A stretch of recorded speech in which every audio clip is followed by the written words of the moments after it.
What happened to Gamescom? The whole slate.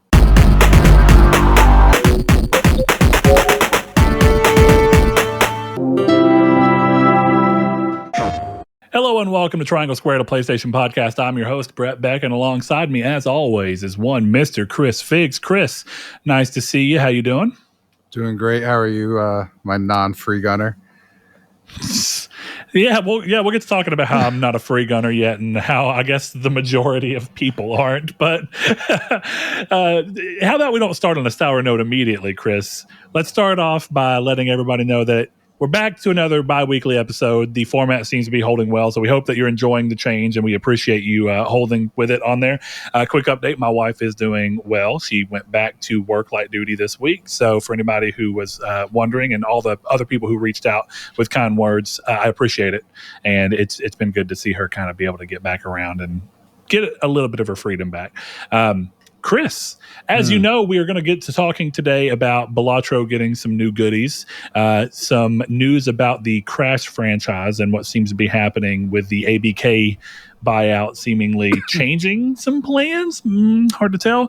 And of course, what Gamescom brought about, both in lack of show, but also crazy presentation, bringing forth controversy on the Xbox side, as it seems at this point to be a little surprising, but stick around if you want to hear us talk about those things. If you are new to the show, welcome. We hope that you enjoy what we're talking about. We are a PlayStation podcast, but we really just look at games through the lens of being people who primarily interact with the games industry through PlayStation. We do play on PC or Switch or Xbox or whatever it be where the games that are calling to us are, but that tends to find us on PlayStation.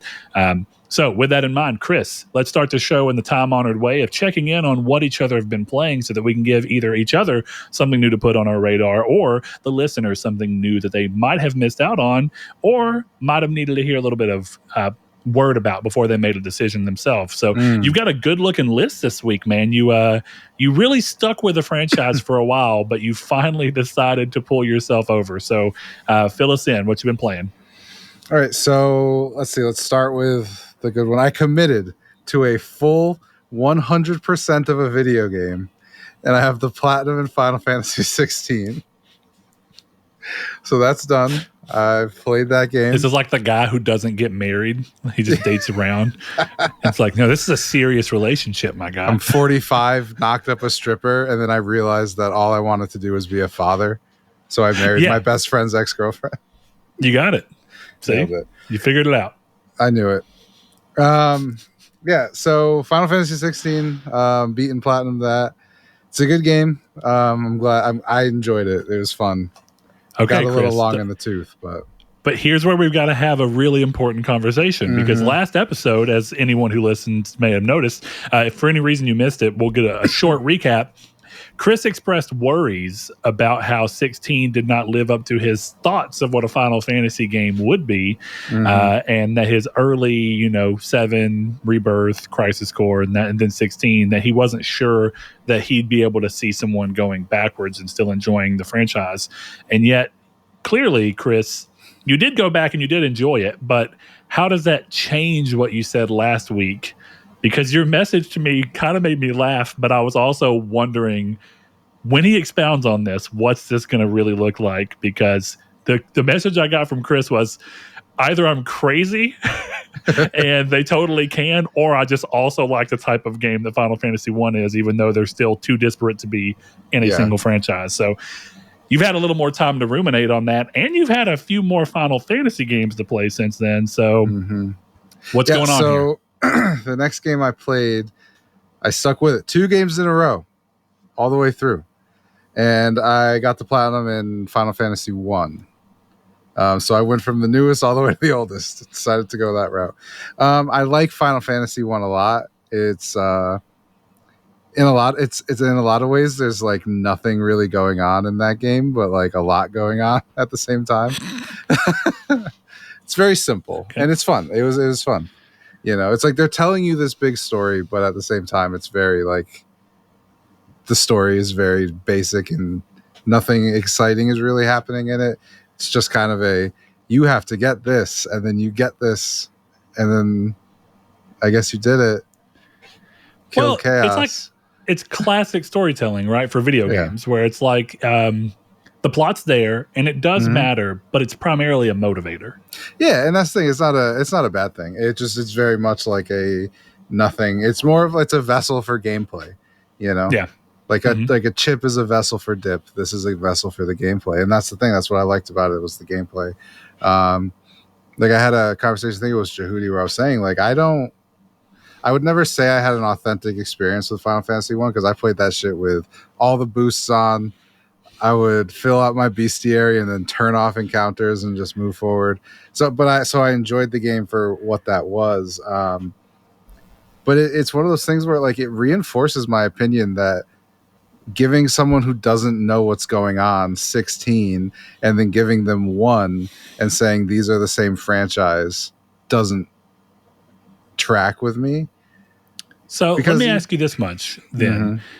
And maybe you're about to go into it, but I do think it's an important thing to go ahead and kind of crux the conversation on. There are not a lot of franchises. There are a few, but there are not a lot of franchises that have been around as long as Final Fantasy and continue to get new entries. And some of the only other ones are primarily on Nintendo or Square Enix. It's typically throughout there. I mean, you could argue like Castlevania seems to maybe be coming back around, but we've not gotten a new Castlevania really in a long time. So with all that in mind, and I think it's worth mentioning, Castlevania had a hell of a time trying to transition and figure out how to work in the 3D landscape of gaming. Nobody wanted that.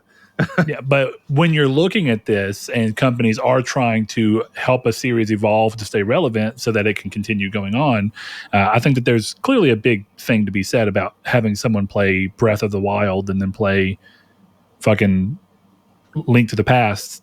They're vastly different games, right? Yeah. So how do you think that kind of tracks into what you're looking at here with Final Fantasy 1, admittedly being a lot different than 16? And do you think that those are semi-analogous, or do you think that Final Fantasy does that even worse than something like Zelda? Well, the problem, I think, for me, it's not a problem either. Like, I don't think this is necessarily a bad thing.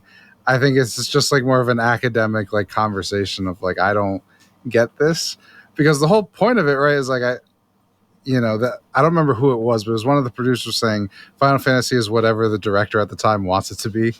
And like, that's sure. Like, that's fine. Right.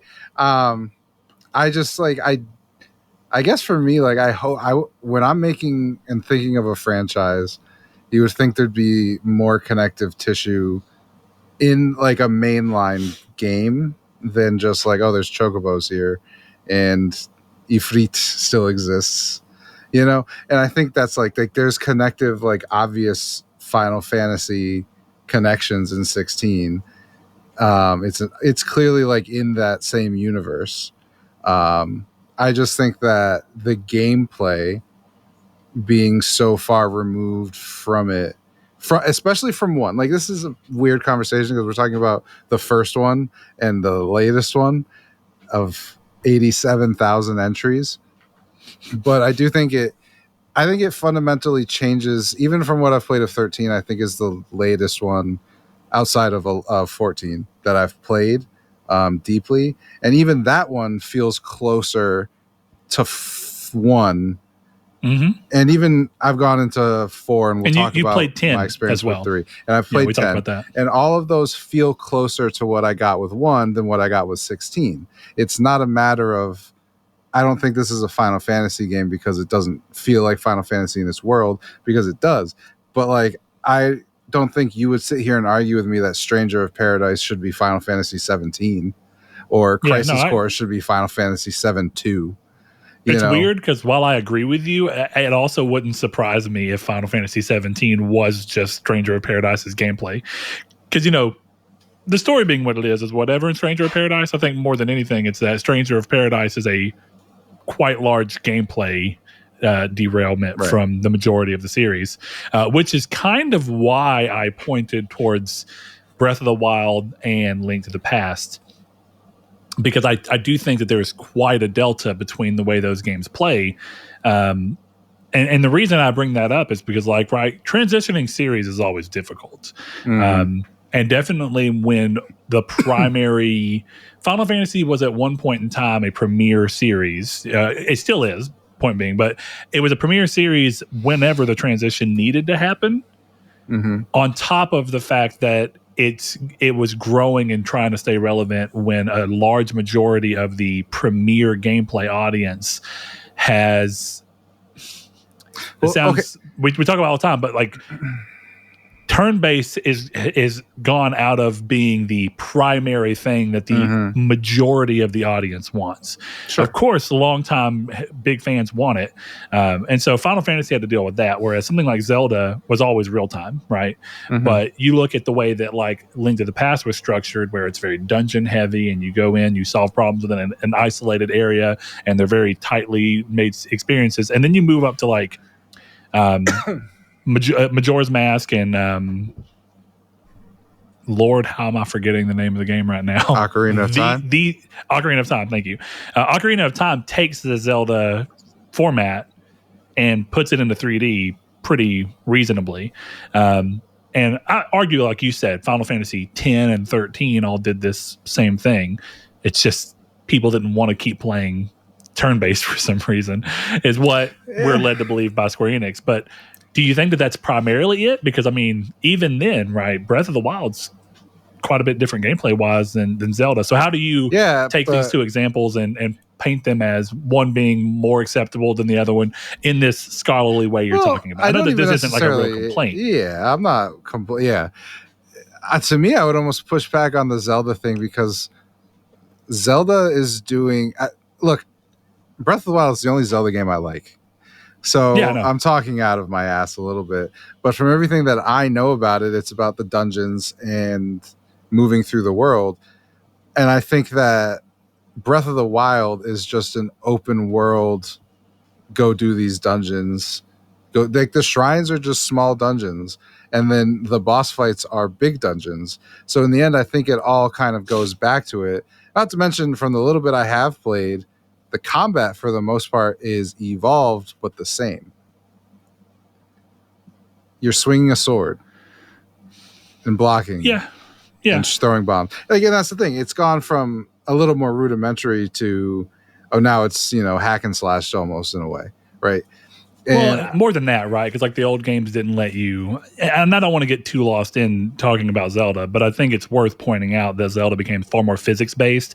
It's about letting you have a lot of freedom in combat that the other games really didn't, like, being able to freeze a ball and smack it with a hammer to throw it at somebody and shit like that. Sure, weapon damage doesn't exist in any of the other games. You just use the weapons that you have, right? But that's the thing. So you can't throw weapons. A lot of that stuff is bringing it in, but you're talking. I get what you're saying. Yeah, you're talking about evolutions of the same system. Sure, and that's why I brought up turn-based. Thankfully, Zelda never had to deal with having to stop being turn-based for whatever reason. Though Pokemon's worth mentioning is a game that stuck that. And they should go backwards. Stop going forwards, go backwards. Emerald is all I need from Pokemon. But in terms of Final Fantasy, I guess the way I've been thinking about it, and 16, as far as I know, I do want to get to 15 and try that. But I bought 8. I know you like 8. I will play that soon. I think, to me, 15 notwithstanding, but 13 being the most recent besides the MMO, which I don't think counts. I was going to ask about the MMO because 12 is a mainline game that plays kind of like an in-between to how 11 online and 14 online play, but in a mainline thing. And they have similar world, like the world's fairly open and you move around it. So I'd be curious to hear your thoughts after playing 11. How do you feel about that one? Because it was the deviation from turn-based in a way before 13 went back. To play all of them other than 11. But the point that I'm really making is that I feel like 16, in all of the experience that I have, is the only one who's, and this may illustrate my point the best way possible. 16's combat specifically is in a different genre of video game than every single other Final Fantasy that I've experienced.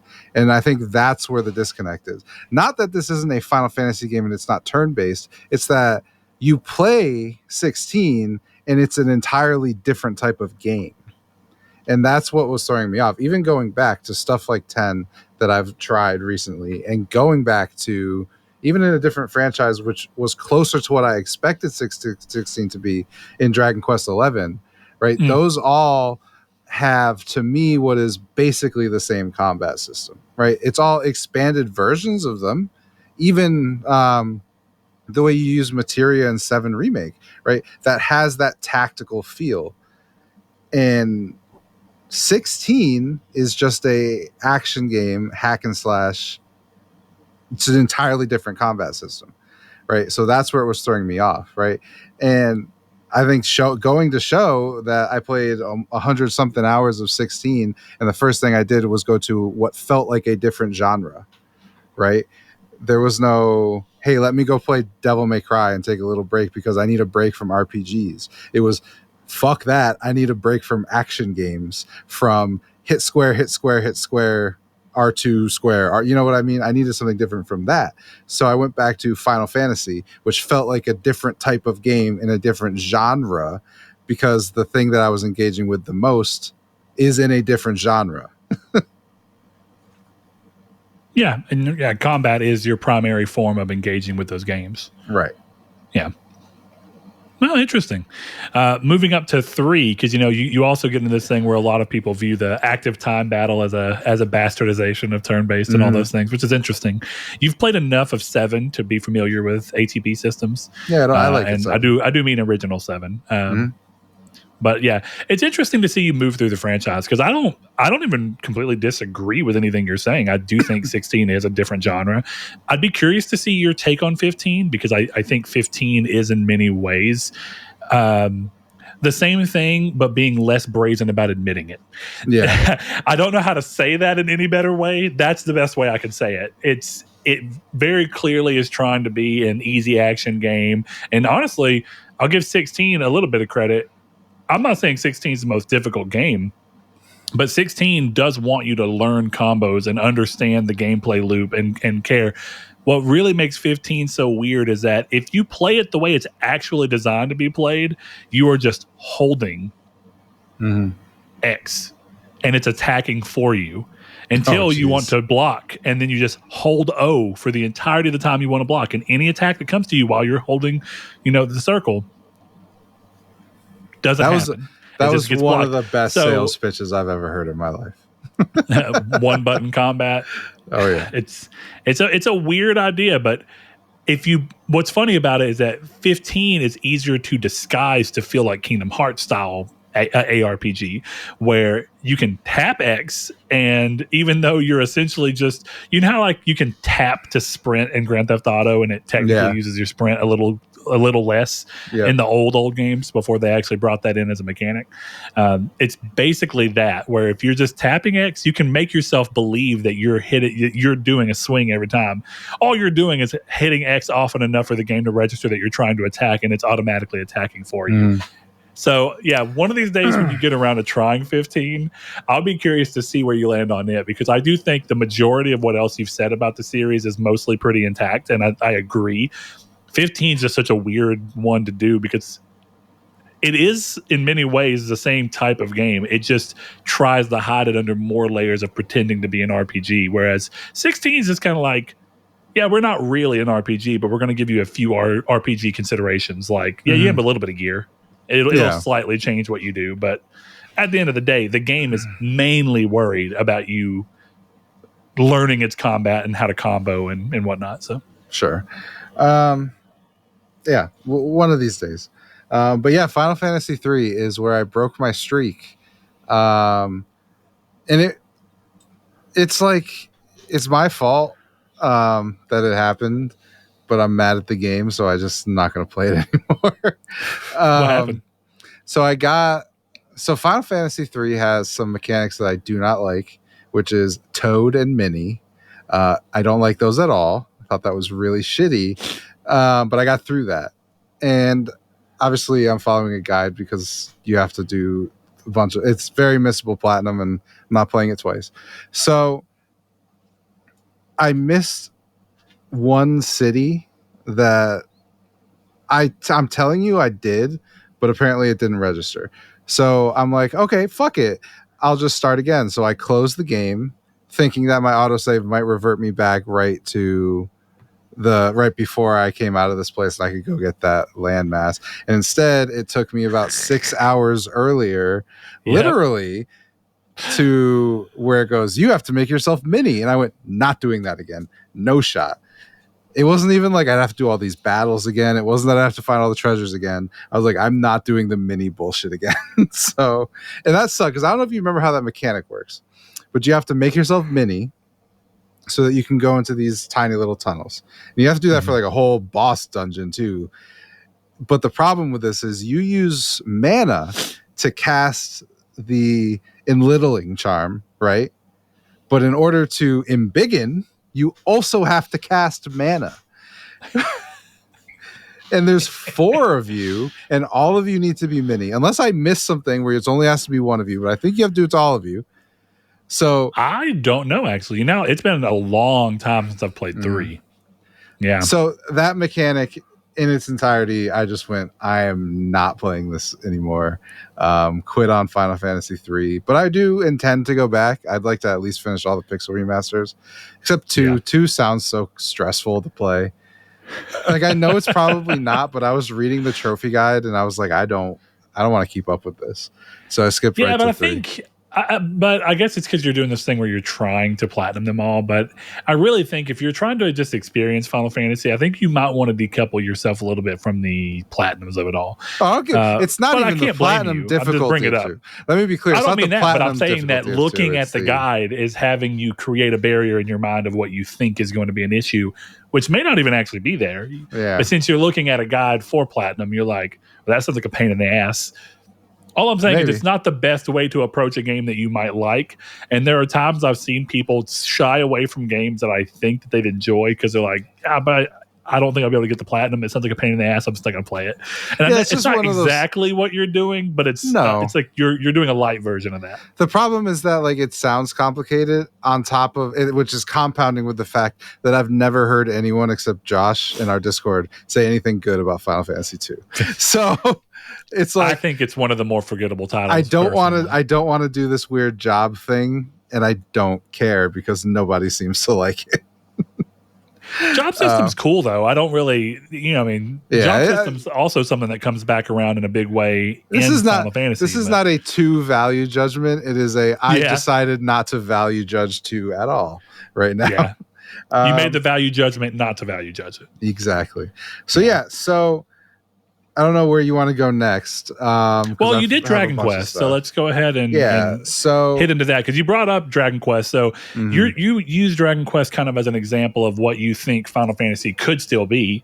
Yeah, and I'm curious as to where you're talking about there because not that I disagree at all, but I'm actually curious where Dragon Quest. Have you played Dragon 11? Quest did pretty well. No, I haven't. So the way you go into battle is there's like this, basically it turns into like a Pokemon arena, and you can run around that arena and you choose your tactics, and I believe you can, you choose your tactics, and I believe you can just swing your sword. But I've just been doing it through tactics. But you just move around this little area and you fight the stuff that's in there. And it kind of it was what I expected when I turned on 16, even though that's not what I got. That's interesting. I don't know why at any point in 16 you expected something similar to Dragon Quest, but it's not even that it's Dragon Quest. It was like I expected that kind of restriction on the battle system. Yeah. And it was not what I got. Obviously, we've happily talked about that. But yeah, so Dragon Quest 11 is the next game I'm trying to just kind of play. I've got a couple things on the side. But the one I'll talk about quick, Mafia Definitive Edition, I'm done playing that game. It's too fucking hard. I'm done playing it. So that's why even I'm after Dragon you sit Quest. There and got that ridiculous ass trophy. Yeah, I got that ridiculous trophy. And then the next level, you're in like an auto turret. You can only shoot this gun. You're in the back of a truck. There's no stabilization. And I'm on the hardest difficulty. And I die in seconds. And the truck dies in seconds. And I was like, I'm just not willing to put up with this. So I've been for anyone who doesn't know, this is the remake of Mafia 1 that was included in the collection, correct? Yes. Okay. So yeah, look, I like the story. It's fun enough. Maybe I'll go back and try every once in a while and get through it. But I dropped it. Like, I know that I want to start playing through games and Dragon Quest. I'm committed to this, next 100 hours between some of the other small side stuff I've got going on, which don't count to me. But yeah, sorry, Mafia. I'm not going to make myself want to die because I committed to this. Well, before we get to your actual final game, let's go ahead and let you get to Balatro. And then I'm going to run through what I've been playing, and I want to end on Concord because I think that that's a game that deserves a little more discussion because I'm curious to see where you land at with it because you seem to be really enjoying it, but you have a similar view from what I've heard around the internet from a few people. So let's talk about Balatro first. You're back into Balatro. Was there a reason or was it just this sick update? I actually didn't know this was coming. So I was looking for something to play in between Concord and Dragon Quest. And I just popped on Balatro and I was like, oh, this is fucking good.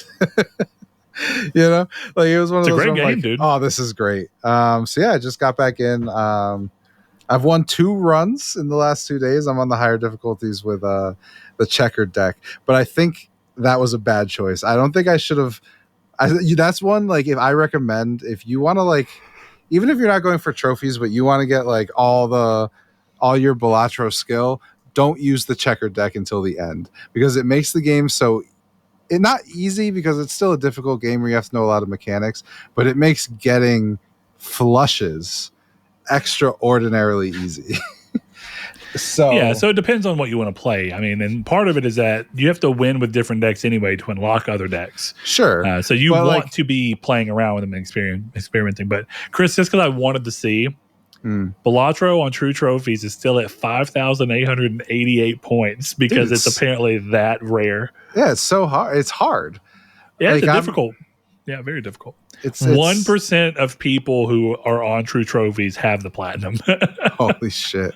I'd love to get and it. I actually think it may be. I think it may be 1% of the people who have played the game who are on True Trophies who have it. Which is, I remember, dude. Whenever I was really in it, I was looking. I was like, "How doable is this?" And I'm not saying it's not, but it's a time sink. Yeah, you're gonna have to be a Balatro guy. Like that's what you do is play Balatro. 6 months of Balatro. Yeah, like that's your thing. And that's the thing. Like Balatro's great. I don't have a ton to say. Like I said, my only thing with the checkered deck is like because I'm trying to just see how many times I can win with it and how many floors I can climb. It's making going to other decks where I have all 4 suits rather than 2 suits seem much more intimidating than they were before I unlocked that deck. Yeah, that's fair. Because now, like I just said, the run I won before we started this game, it was on the black chip, and the only hand I played was flushes. It was like most played hand, flush 40 times. I'm like, okay. Like, and that's the thing. That's how I got with full house on certain decks. Is get it to where full house is that or a straight. Yeah, straight's a good one.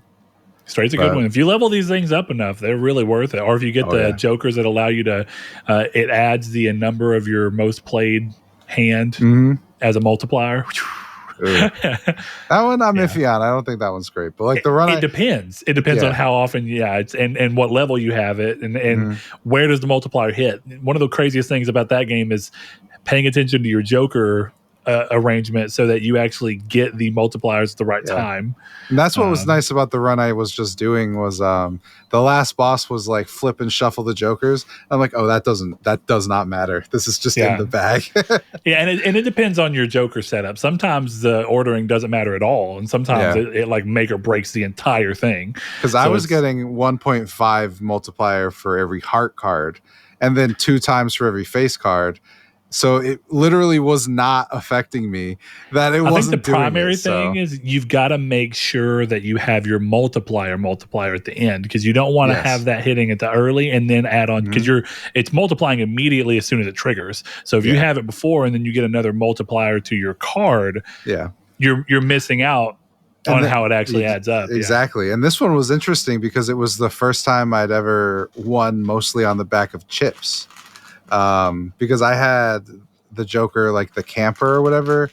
I don't know if you remember that one where it gives you plus 5 chips every time you play a card.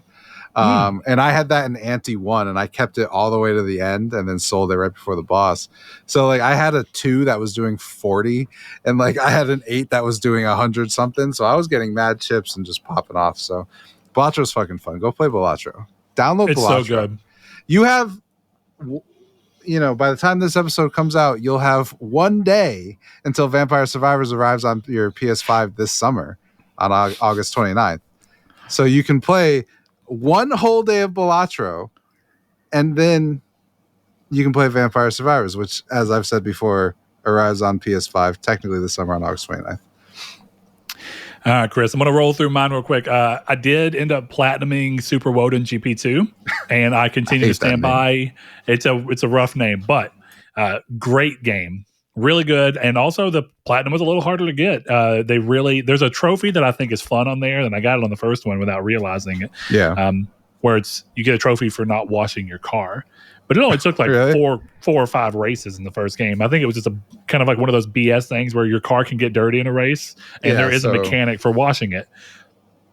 But in this one, it's there as well, but there's actually a meter for you to see how dirty your car is, and it takes a lot. So the last trophy I got was the one for needing to wash my car, and I had to just sit there and run through every single, I just shifted my focus entirely because it's actually based on dirt and being off-road. So I started doing nothing but rally tracks and just doing all the different rally races in the same car as much as it would let me so I could build it up. Nice. But cool. Those are really great digestible platinums to where the platinum takes about as long as there's still more game to enjoy there if I really wanted to. But I think I got the platinum right around the time where I was reaching like the apex of enjoyment for that game. And while there's still enjoyment to be had, it would have started sloping downward. And I like platinums that kind of know where to be, to where it's like, you're going to get this if you've been working towards it at the right time. I talk about it often. I hate when platinums are platinums that you get once you hate the game. Like you're just so fucking sick of it. And you're like, I will never play this game again. I never even want to play this game again. Like I'm sure, even though Final Fantasy 16 is a fantastic game, considering what you had to do for platinum, that's probably hit your never play again list. Ironically, I want to go back and do the DLC, but it's going to be a long time. Yeah. Well, look at that. That's good. Okay. Next game is, dude, I can't wait to talk about this game. It's so fun. And it has brought a level of clarity to me where I think I've done this to a decent degree, but I think I need to even harder do this thing to where I just scroll through games that are, for sale or whatever. This wasn't even for sale. I was looking for something to play because Black Myth was coming, but I knew I didn't want to start it because I'm having to do too much crap. I didn't get to play nearly as much games this week. I've been working every day after work on that house next door, and I'm wanting something I can watch TV with my wife on and put down easily, and it doesn't matter. And I didn't want Black Myth to be that game where I'm playing. Like, all of these were played on the Portal, just to throw that out there. I haven't played a game on my actual television in probably 2 months now. Just want to throw that out there. With that said, though, I was rolling through PS Plus games. I was like, 2D golf game? This looks sick. And it's called Curse to Golf. And to my surprise, and a good surprise, I turn it on, I get to playing it, and then I quickly realize it's a roguelike. And I'm like, oh, hell yeah. And then I realized not only is it a golf game, which has the normal golf game kind of playable, like, well, we're going to stretch what golf is a little bit. No, this one completely throws that shit out of the window. There's a spin mechanic so that after you hit, you can tap spin on back or forward spin so that once it lands, it will pop forward more or roll backwards more. And you can use that to shave strokes off. Primarily, I'd use it when trying to... I have a clear hit past the flag or right ahead of the flag, but I can't quite get there. So you just give it front or backward spin to get it to go into the hole to save off one of your strokes. But past that, there's portals, there's fucking drill balls. There's all sorts of crazy shit that you can get into. You have an ace card deck, whereas you move through the game and you go to these stores, you can buy pins, and pins are like your primary setup. You have 3 of them, and they can completely change how you interact with the game. My pin setup that happened on the winning run for me was that every level has got these idols, and they're like little bronze and silver idols. It's actually silver and gold.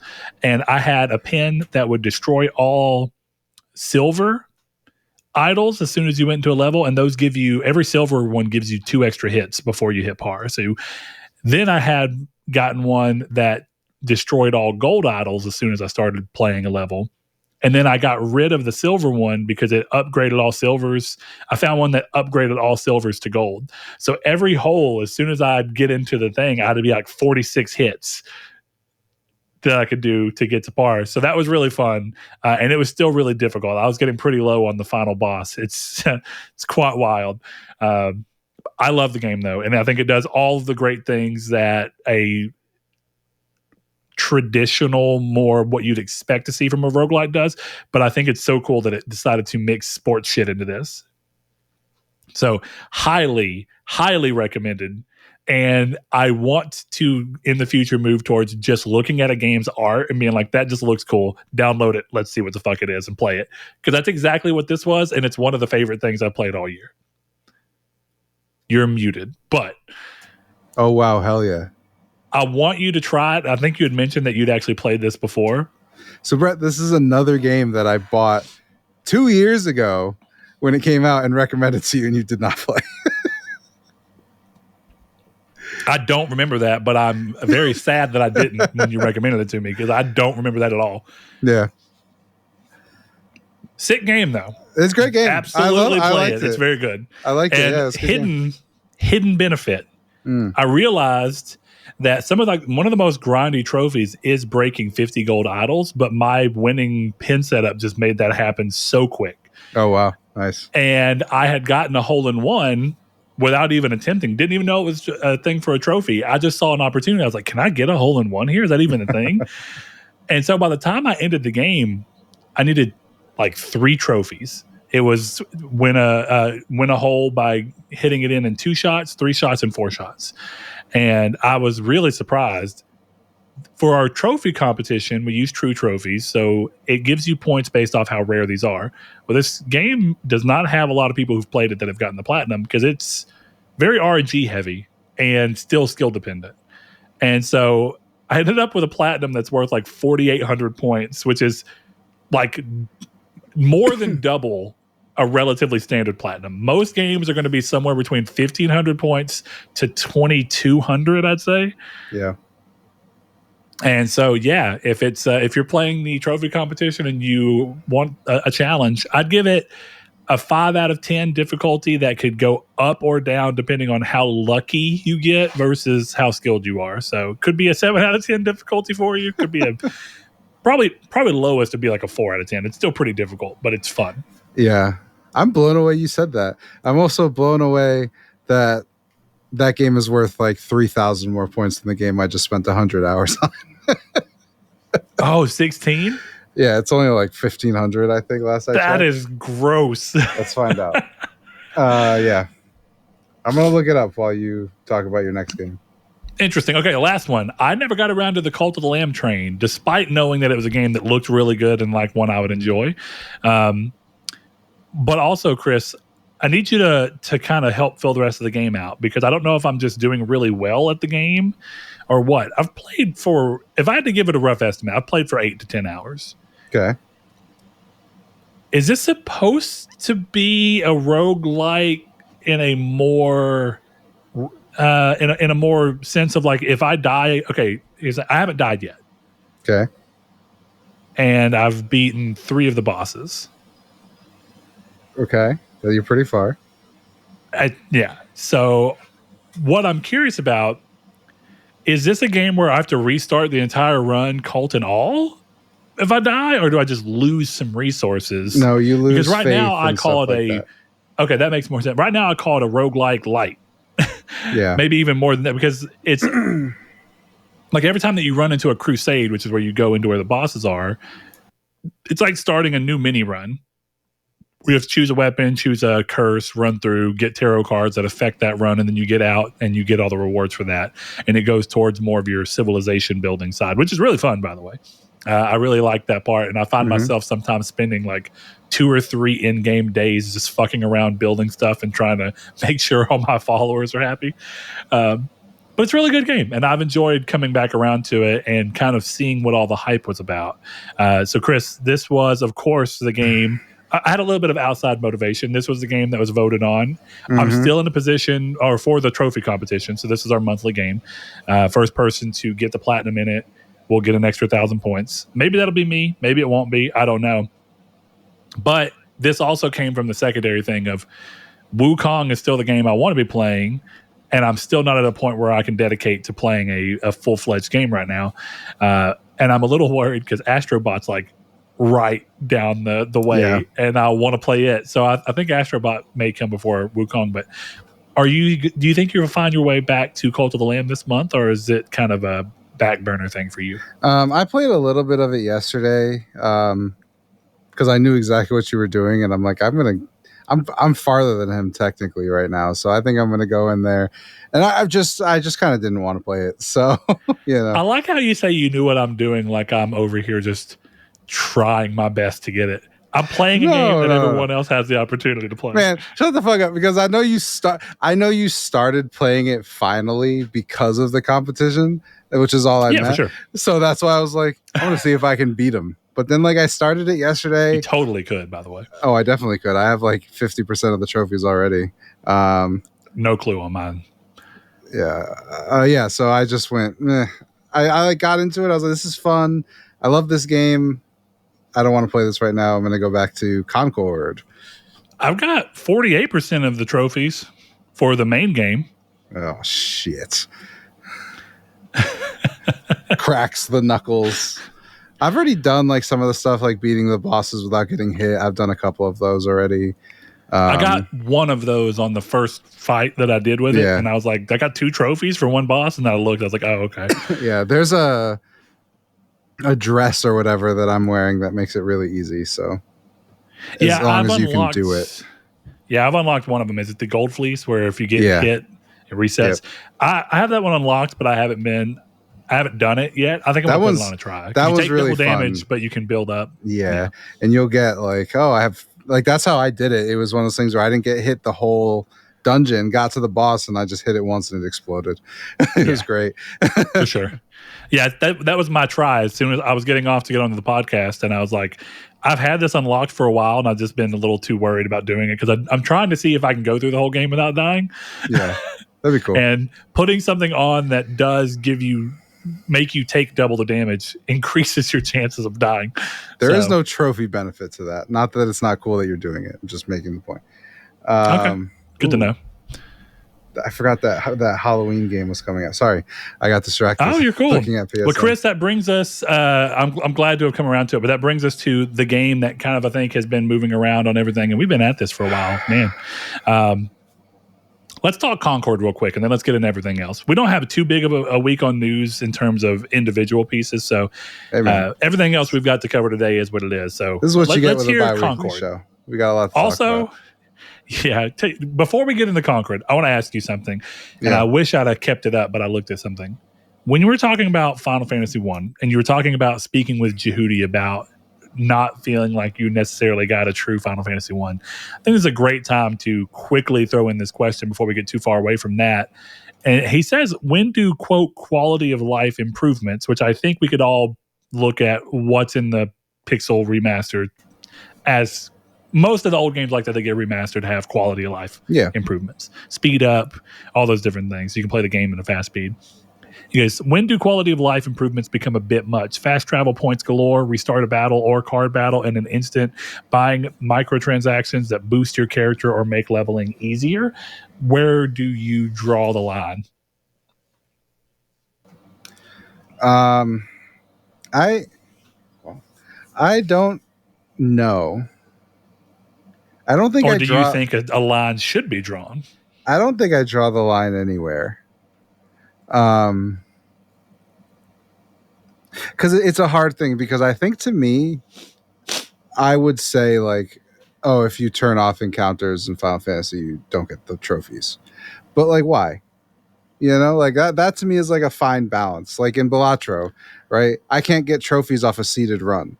And we had that experience because you were like, hey, I got this trophy that's supposed to be really hard on this run. And if you take the seed and do exactly what I did, you'll get it too. And then we tried that and it said you can't earn anything here.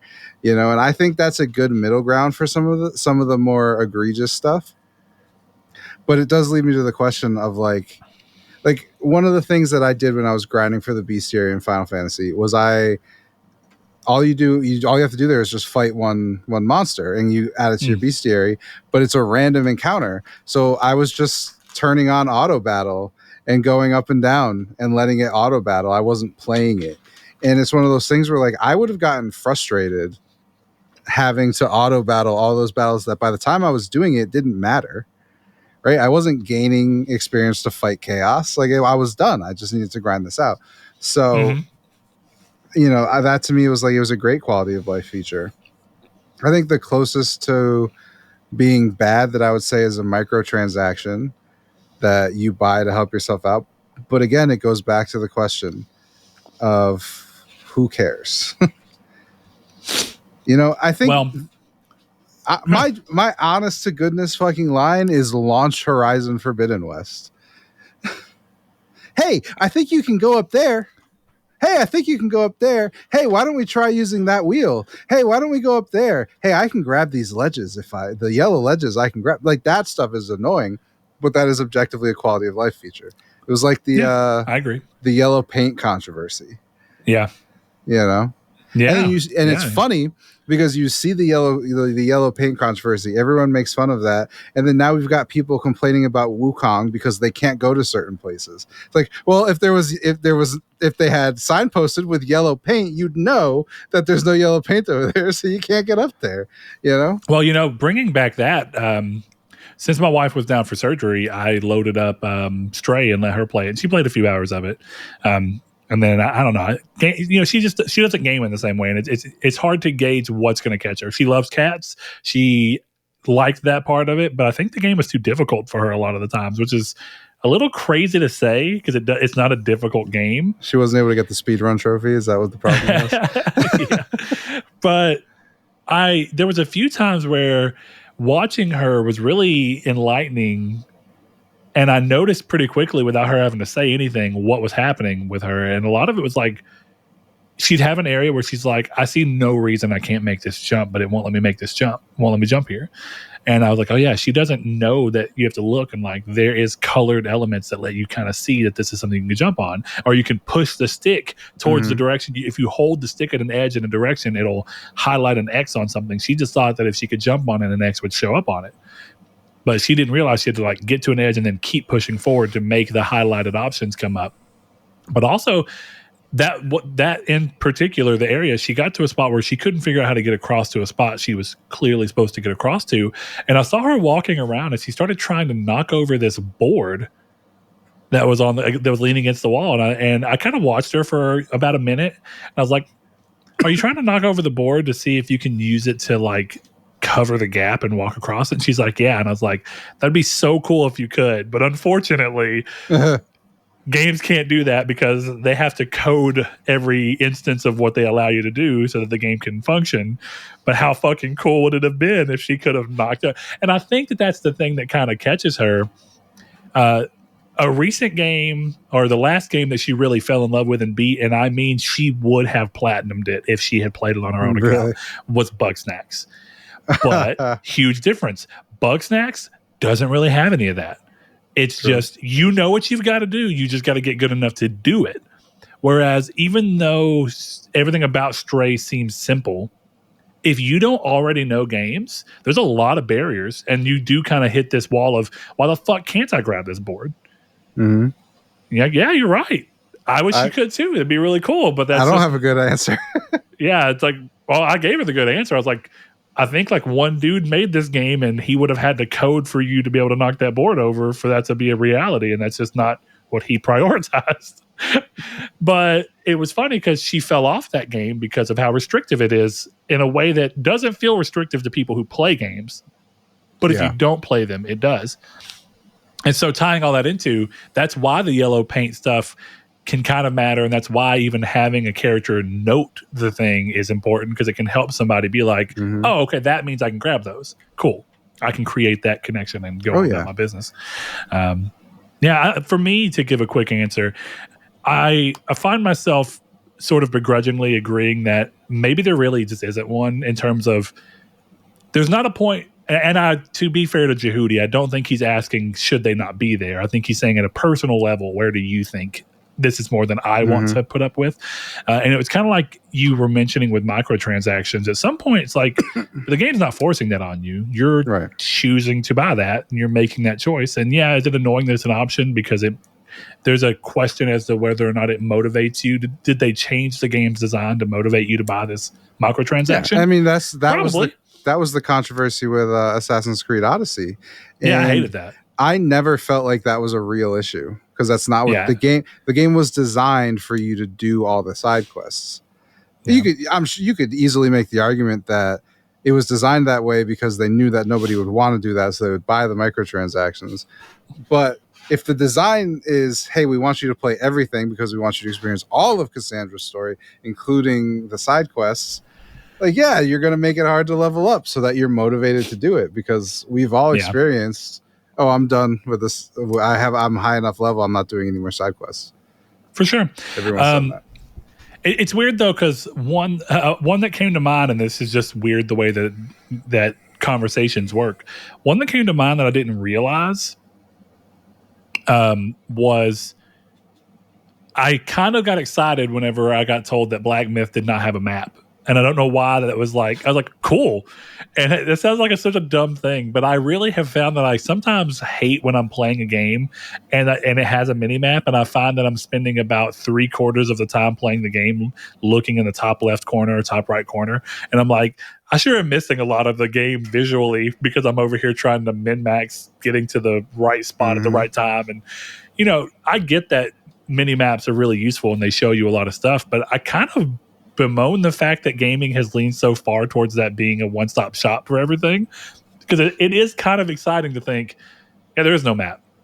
Like I even like that a lot of games started to kind of incorporate the the Skyrim and Oblivion compass on the top, because it's a little easier to feel like it's marrying into gameplay, and it doesn't, it's like, I don't know, it's more center of the screen, so you look at it in a different way.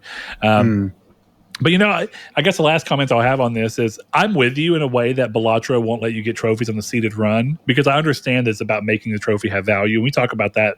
We've talked about that plenty of times. Yeah. But there is something that's kind of cool about being. There's something I wish could be done here. How cool would it have been? And I guess excluding trophies, right? We're so trophy oriented often. This isn't a fair criticism of Balatro. In a way, I guess I should highlight, it's kind of cool that Balatro has like the little arcade secret thing going for it, where you can come up with a cool run and then copy the seed and send it to your friends so they can have a fun run. And if they're not worried about trophies, they just get to see a cool run with cool possibilities and see how they might choose to interpret those possibilities and what they can make happen with it. And that's something that's kind of missing in modern gaming. I think a lot of people liked PT because it was, all right, we got to get together and get on the internet and cyber sleuth this up to figure out what the fuck's going on so that we can turn out. You got to say Lisa into your microphone. Jareth.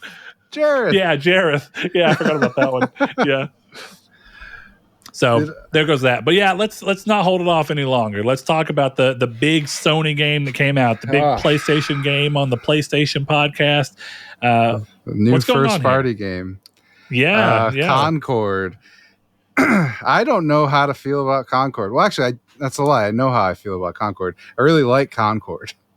But I don't think I'd recommend it to anybody at all.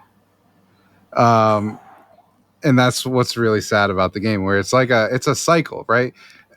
I would never recommend it. The only person I would recommend it is to you, is because you can play it for free. But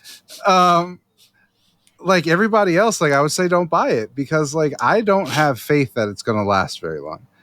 Like one of the reasons that I'm playing so much Concord right now is because I want to get the platinum, strictly because I do not believe this game will be playable in a year. And that makes it a platinum I would like to have. That's wild, I'm man. recording. No sneezing. So that's my feeling on Concord, but I desperately want more people to play it because it is good. Okay, so give me the quick sell, because here's the thing. I have not really spent much time looking at this game, and I think a lot of people gave this very quick and easy, and I understand the intuition to go towards it, but everybody was saying it's an Overwatch game, and I kind of saw that with the little bit that I have, but I've seen a lot of people say this game was marketed poorly because no one knew really what it was. It's Quake. It is not Overwatch. It is Quake, and it's so sick. Sell me on a version that I actually look. I never got around to playing Quake because it's the nature of what it is. But if you tell me right now that it's Unreal Tournament 3, basically, it's not that fast, but yeah, it's basically Unreal Tournament 3. Okay. Well, Unreal Tournament 3 is fucking fast. I love that game. It's not that fast, but it's an arena shooter. It's not a it's more not a hero. It's more shooter. Halo. Yeah, it's more Halo than it is. It's honestly, it's perfect. And please download it and at least look at a couple of maps because you'll be able to tell who designed it because it is the closest to Bungie's Crucible than anything really else. That's what it feels like. And the characters are really fun to play. Like I've been playing all of them because again, trophies. So I've been trying to get to level 10 with everybody, which inevitably gets you the 50 kills, and then I can just kind of move on until I get hit level 100. But I had one of my favorite characters is Roka, who's just who just runs around with a rocket launcher. She has her own kit, so she can kind of go up in the air. You can hold in the air and float and shoot the rocket launcher, or you can fucking jetpack super slam down the ground and then jump back up and start shooting rockets. It is so much more dynamic than it looks. And I think one of the interesting things is I was share playing with Sean because he was like, oh, I want to see it. And he was like, watching you play it and like go through the menus and show him the characters and all this kind of stuff. He was like, I'm more interested in this game now that I've actually seen it. Because everyone sits there and goes, oh, it's an Overwatch clone. It's a hero shooter. I'm like, it's not it's not that. Let me give a little devil's advocate moment, though, because I think part of why that is, and this is where it's all about marketing, right? I think that it's clear to say that they did not do a good enough job explaining to people what this game is. And the reason that I think that people so easily fall to hero shooter is because the characters that you're playing as are exact characters that are named, and they seem to have a lot of the hero shooter sensibilities where they have a beginning loadout, it seems like, and they have, excuse me, yeah, root beer coming back up for me. They have a beginning loadout. They have like a beginning power set that they immediately you go into, and you're playing that character for a reason. And it sounds like there might even be a reason, or rather, let me ask you this. Does picking one character lock another player out of playing that same character, or can It does. Okay. So what it sounds like is it is a hero shooter, but also mixed more with an arena shooter. But the only reason I want to double check and kind of push back on that, and I'm curious about, is am I correct in saying that you do have a starting loadout for weapons? I guess. Is it the same across all characters, or does it differ per character? No, I'm not saying it's not. It doesn't have hero shooter DNA. No, I'm asking because if it's an arena shooter, my first question would be: are there guns and at points on the map that you rush to? Yes, that change the flow of game because you're trying to be the first person to get to a specific weapon. No, but like I mean, the health you only gain health on the field, so like there is that kind of play for the health pickups. Sure. So it's a hybrid. I mean, it's taking arena shooter design and trying to further bring it into a hero shooter thing. So it's somewhere in between. Yeah, I guess to me, it's just like you don't call, and I think I take umbrage with the term hero shooter because everyone immediately relates it to Overwatch. And like, that's not really, it's not Overwatch. So like, it's if this was Call of Duty with classes, like you wouldn't be calling it a hero shooter, and that's really all this is. Except, you get locked out of characters, and you could make that argument. I'm not saying it's not. It doesn't share that, pedigree of like it has heroes. It is a shooter. You could make that argument, but I think when people say that, they think Overwatch, and it's and I think that's what's giving it a bad rap. I think that's fair. And as someone who never played Overwatch, I just want to at least clarify for me, I wonder if I'm more in the group, what people mean when they're saying this. I essentially view Rainbow Six Siege as a hero shooter. And I'm not saying that it actually falls in, because Rainbow Six Siege is a lot different than Overwatch. And I know that. But it is a game that's clearly built off the fact of you want to play with different operators for different benefits, and you want to tightly couple your group around it. If I'm not mistaken, Siege does the same thing, where you can only have so many of different operators. So that's kind of what I mean, is it's something where there are, for lack of a better, it's forced classes just through characters. Right. And that's it's forcing a match to have one of each type, right? It's like you're going to have your tank, you're going to have your DPS, you're going to have whatever it be. That's where differ from game to game. The only reason I take umbrage with the term, right, is because maybe I don't run in the right circles, but I've never heard one person refer to Rainbow Six Siege as a hero shooter. Yeah, but it is a hero shooter. It's just like Valorant seems like a hero shooter to me. Yeah, exactly. Yeah. But yeah, I mean, it's good. That's the thing. Like, it's a good game. It's not a great game. Like, I'm not gonna sit here and say it's blow your socks off, the best shooter of all time. But like, the reception it's getting is kind of insane. Like, not even hitting 1,000 players is nuts. It's not that bad. So let's go into spitballing how this actually might work out. So first question I want to ask you is that, seeing it be played and kind of knowing your own feelings and kind of hearing other people mimic what you're saying, just in low number, do you think there's a way to salvage this game by changing the market and how you interact with it around this game? Like, can you change your format and your distribution model and say, hey, can we get this game into the thing? Or do you think that the problem is just that this game is inherently an outdated design in a world that doesn't? Like, so even if this game goes free to play, do you see a real change? What does turn this game around mean? Like, Make it what does profitable. That mean? That'd be the question, right? I mean, they're never going to make it profitable. And maybe it's profitable. I don't know, what it would take to turn profit on this game. It was in development for 8 years. I guess it took $150 million. It's never going to be profitable. It's never going to happen. Especially once they go free to play. Because I think the problem is, like, where the game is at, I don't see people spending $150 million worth of microtransactions. Even break even. Okay. Yeah. Well, let me ask you this then, as a slightly different change. I think that this game is a very specific.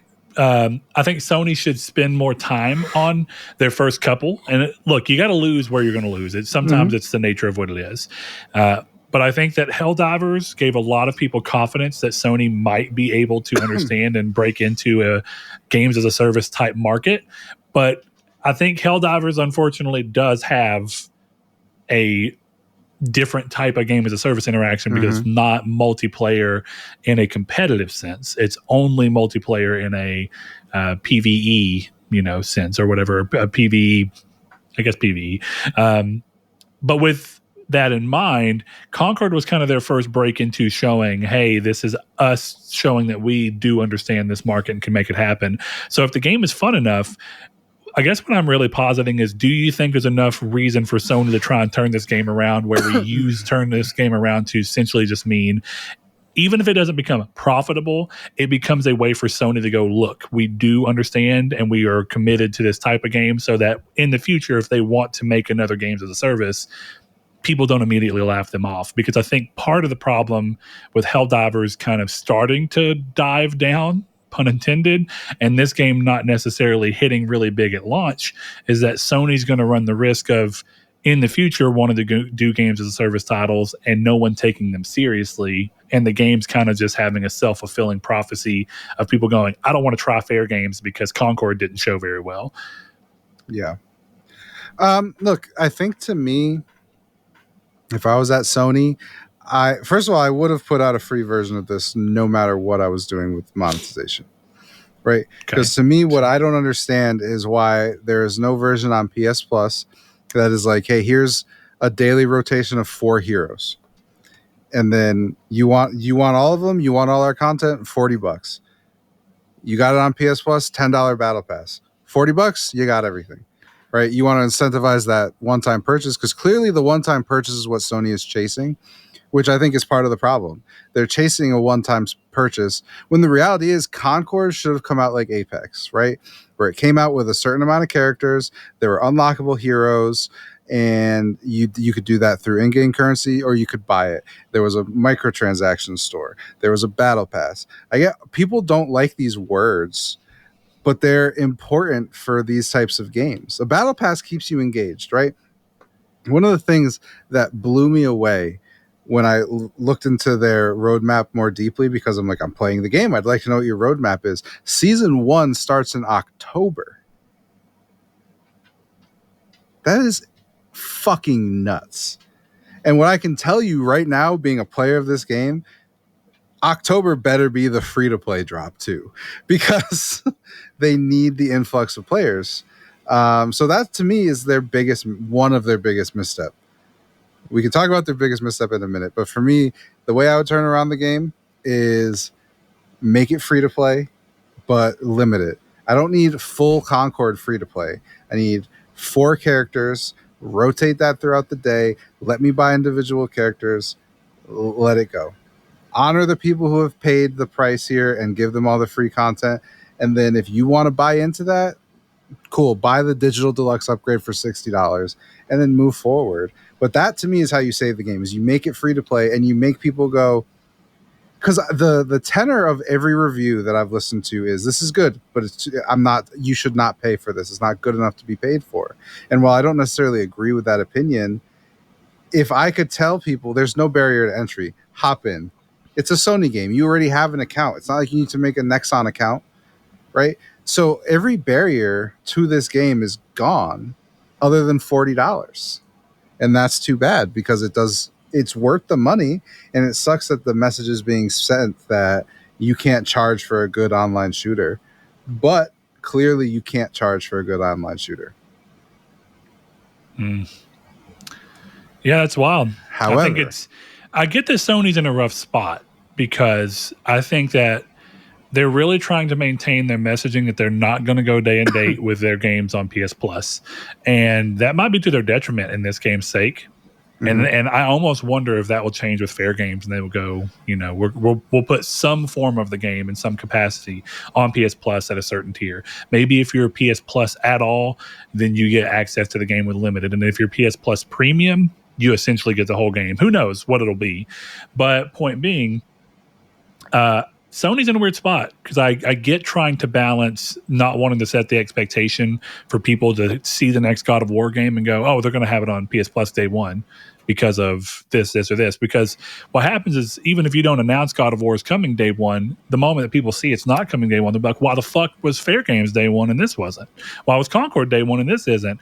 And you invite people to be able to start being like, it's bullshit that we're not getting God of War day one. And don't get me wrong, those people already exist. But if you start giving the inch, those vocal few will try and make a bigger thing and might pull a few along with them. So I get not wanting to do that, not wanting to have the bad online discourse, even if it's a very microcosm of the actual, what's happening in the gaming sphere. But it's interesting to hear so many people be like, yeah, this game's cool and fun, but not $40. And the main reason is because $40 was like, everybody was like, Helldivers is awesome, it's really cool, it's fun, and it's only $40. And it sucks that as soon as you move into the competitive space where there is, that's because the only thing I'll say is there's not really anything like Helldivers in the free-to-play market.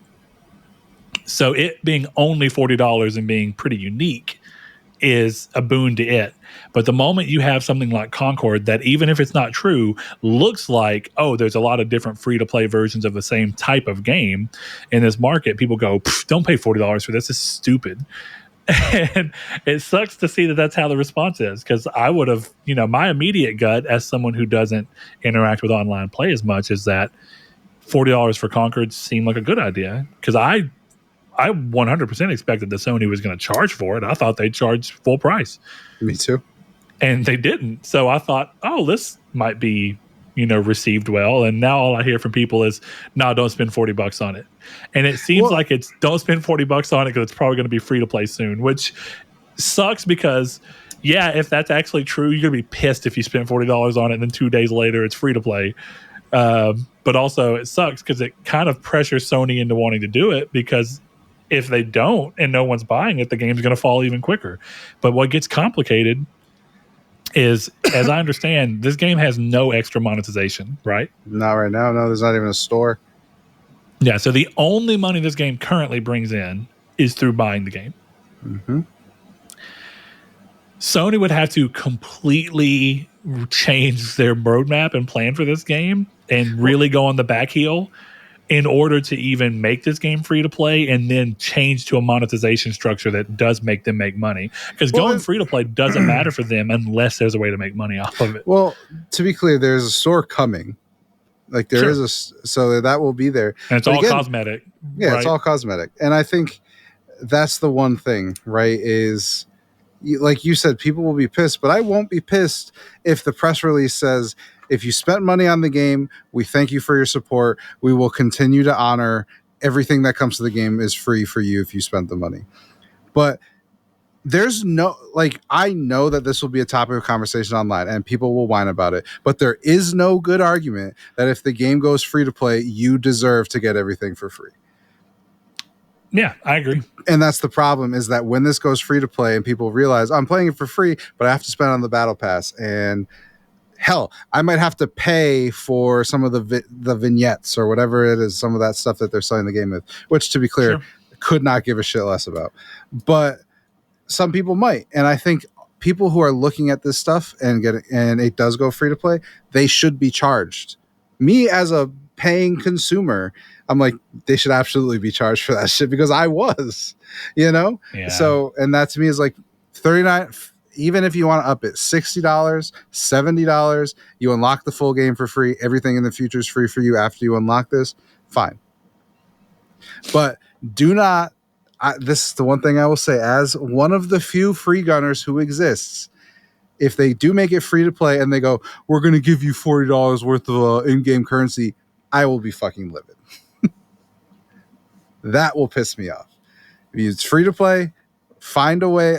Punish is the wrong word, but I don't think that me paying the $60, I played in early access, me paying the $60 should get me the same things as someone who paid nothing. So that's the way I would look. Yeah, it's like, it's not that you don't punish the people who are coming in free to play, but reward the people who did pay you. That's essentially what it is. Yeah. Yeah. Yeah. Now, quick, which I think they could easily do. I think that they can look at your license and how you got it and know, and then just say, hey, your account is it's just essentially a separate grandfathered SKU. in. It's just a separate SKU that says PS Plus. They do that right now because my original Final Fantasy X was locked because I had it through PS Plus. So it took me ages to download it. But here's the biggest problem with Concord. The characters are fucking awful. Now, what do you mean? There is not one appealing design in Concord. So you mean strictly visually? Strictly visually, yeah. Okay. Like, here's the thing. The pronouns, don't care. The LGBTQ, whatever politics you want to throw into it, don't care. But the character designs are fucking terrible. Even some of the characters I like Roka, great character. She looks like a crash test dummy. Uh-huh. The only character design that I like is Hamar. And that's the funny thing, is Hamar is the one character who is attractive. And it's not to say that that's important. Obviously, I don't want to have sex with Roadhog or Junkrat. But the point is that the designs aren't good. And what will not surprise me is if the next design is a traditionally attractive blonde woman to go in the game and be attractive and start seeing that turn. I genuinely think that this game needs a character design patch. Like, how some games will be like, oh, we're reworking this gun and taking it out. Take out characters and rework their design and then put them back in the game. Not their gameplay design. Make the art more appealing, because it's not. Like, if you just look at it, it's not appealing art. Yeah, I'm looking at them. And I don't know, because even looking at Lark, I've seen this. This is just generic sci-fi alien. Like, I've seen this exact kind of alien thing in other games. And that's one of the most interesting designs in the game. Like, I know. It's kind of weird. Look at Baz. Roka looks pretty sick, though. I'll give you that. She is cool. Yeah, but she's very Baz plain. Is whatever. It Itzy or whatever you want to say is okay. Kind of looks like Nightcrawler. Yeah, and that's one of those things. She's okay, Ramona but Flowers. She's annoying. I can tell you her character is annoying. Yeah, like One-Off looks okay. Yeah, but none of Jabali looks okay, but he almost looks like a generic Destiny, like early. They are. That's the thing. All of them are generic. They're cool. They're fine designs in some way, but you don't feel anything. You don't feel any attachment to those characters, and that's important. Overwatch is as big as it is because of all the porn. Overwatch literally you really aren't kidding. Overwatch changed 3D animation because they had to come up with better ways to animate the porn. Change the industry forever because of porn. And that's not like Veil looks okay. There's something that looks, I don't know how to say this. She looks like she has more of a character to her. Mm-hmm. So she looks real in that sense. Like she looks like grounded. Hamar looks good. Hamar's, Linux has that weird, like, it looks like you're trying so hard to just be Dollar General fucking Yondu. Yondu, yeah. That's what I meant. Yeah. But yeah. It's weird, man. I don't know. I don't really know. But do you remember I said the same thing about the controller? The controller they came out with, I was like, this just looks so generic sci-fi that nothing about it screams anything. Yeah. It looks like a controller off of that you'd see printed on the back of a fucking dollar store backpack. Mm-hmm. Like, look, I play games, and like I don't even think it's a terrible controller, but it looks generic. It doesn't scream anything. Right. It's just art. I don't really want to shit on the game for that, but I'm looking at the character page right now, and I'm not really blown away. But well, it's not shitting on the game. It's objectively a problem with the game, because every game in this genre has cool, interesting character design, and this just very much does not. Yeah, because like even look at League. I don't feel like this is in line with like League of Legends character designs, which are really cool. Even Warcraft has more interesting character design, and that's an old ass game.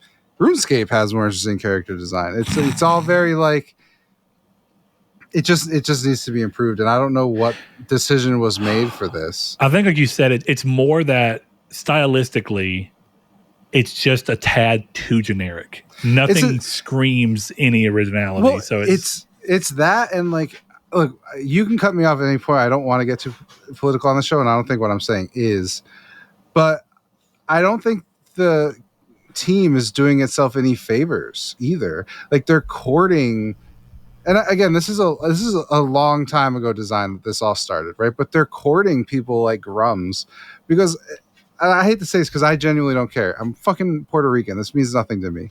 But there is not a white person in the game, and like I don't care, but like. That just is one of those things where it puts that arguments in fucking Grum's head while he's trying to avoid his child support payments. Is Teo not white? No, that's a fucking Hispanic ass name, my dude. I really can't. I mean, that's what I would have thought too. But he does look like a white guy. He does, and then he talks with a Spanish accent. He's Hispanic, so great. And again, it's one of those things like it's not something I care about, but you look at all this uninspired stuff, you look at all the pronouns and all the shit that doesn't matter and doesn't bother me, and then you wonder like, oh, people are shitting on our game, and then you have small things that you could have just not done that maybe would have helped, and it shows that maybe some of this stuff is a little aggressive. Not one white person in your space game is kind of crazy, and again, it doesn't fucking mean anything to me. But that just looking at the way this game came out and the time this came out in, that just seems like such a boneheaded decision to not just rename Theo and just move on with it. Like, I don't know. It just seems like they built the game for like Grums to be mad at, you know. And I think that's what it is, right? That's a problem with it right now. I think to your point, when you have, it's not anything in this that makes you think, like, it could just be that these are the characters you wanted to design, but by not having one in there and these characters also not feeling decidedly that cool, it just seems like you purposely did this to try and move towards somebody when it may just be that you don't have enough of originality for your character designs. And look, I sympathize right now anyway, because this is not only is the genre of gameplay pretty like there's a lot of shit going on in it. Not only that, almost all of them are very sci-fi driven, and a lot of things took whatever inspiration from the kind of Guardians of the Galaxy style look. So this is not a problem exclusive to this game. I actually think across the board, it's getting harder to look distinct in sci-fi driven games. Definitely whenever you want to kind of have that mix of like sci-fi but mixed with like, I don't know, I don't want to call it Fallout, but I kind of do, where it's like sci-fi from when people were thinking about sci-fi in the 60s. Yeah. It's like they'll have sort flying of cars in 2002. It's sort of what's going on here from a look standpoint.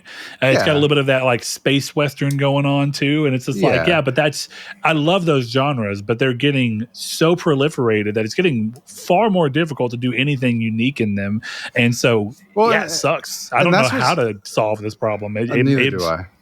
It may strictly be that for anyone who wants to, like a Grums in Twitter, who wants to look at this and go, they made bad character designs because they wanted to refuse to include certain people, even though that's probably not it. The fact that you even have the ability to think that's kind of my biggest. That's kind of the bigger concern for me, right? Is like I'm being careful with what I'm saying because I don't want anyone to think that I'm like trying to make an anti-DEI argument. I don't give a shit. But I think what I'm saying is like you put out bad character designs that seem perfectly aligned with certain ideology, and then you wonder why the game is not doing well, and then you're just giving ammo to these idiots to just complain about it for unscrupulous reasons. So it's like it sucks that in this day and age you do have to be on top of your game, and you have to be an impeccable designer who really has an eye for this, because you basically have to make something that can't be scrutinized too much. Yeah. The moment that you make something that falls short and someone can come up with any reason that can be politically driven as to why you may not have done it, your game is just thrown to the wolves. Most of the time, probably unfairly. I genuinely do think that. I think most of the time it's unfairly, but that's because that's I think one of those. It's the problems of social media, right? It's what we've been talking about the whole episode too. Where like even without this, it's the fact that the people who want to make a lot of noise, who are pretty small numbered, can really give a game like. You run the risk of creating something and its entire legacy becoming people remembering that it was a online sphere talked about game of, oh, isn't that the game that what was controversial for basically it's not about the game anymore. It's about, well, they didn't include any white people or some dumb shit like that. Right? Exactly. We're talking. It was politically scandalous. The point that we're making is not, oh, it's bad that you didn't include white people in your game. The point I'm making is it was fucking stupid not to include white people in your game, because now all you've done is given ammo to people to complain about it, right? It's one of those things. It's a space western without a cowboy character. like I get that that's on the nose, but why is Lennox not wearing a cowboy hat? Shoots a fucking revolver. I was actually going to say Lennox feels like he should, or at least this sounds weird. You know, like Cowboy Bebop. Yeah, he doesn't wear a cowboy hat most of the time, but he has like big hair.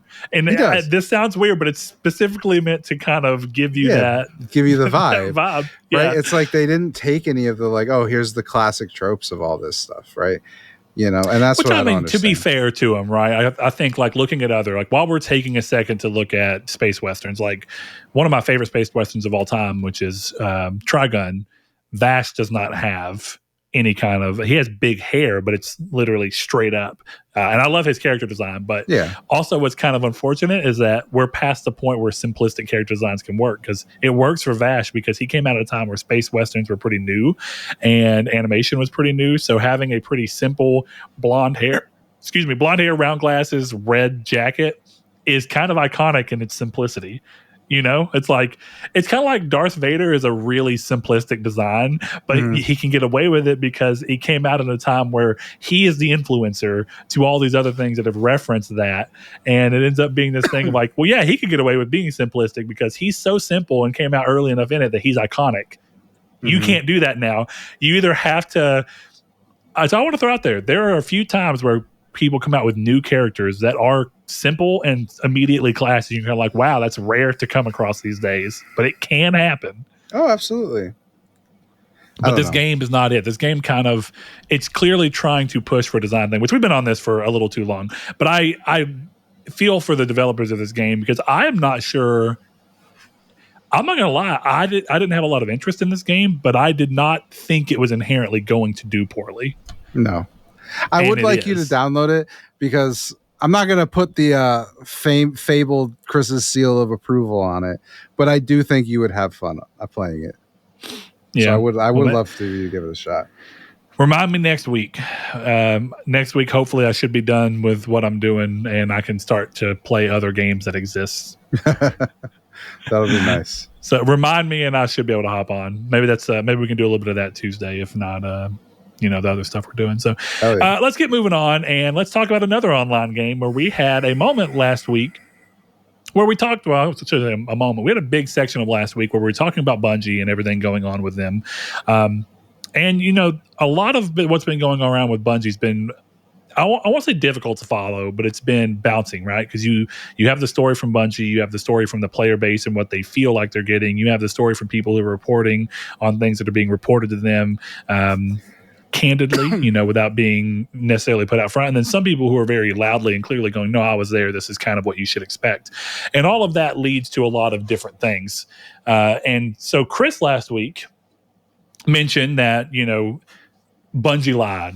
And I think to a degree, I got what Chris was going at, right? It's a bit of a bump up. But we did have a listener who interacts with us often over on YouTube who wanted to take us, but more importantly, Chris, I think, also to task. And I say us because I let Chris say a lot of what he was saying, even though I didn't completely agree, because I also don't completely disagree.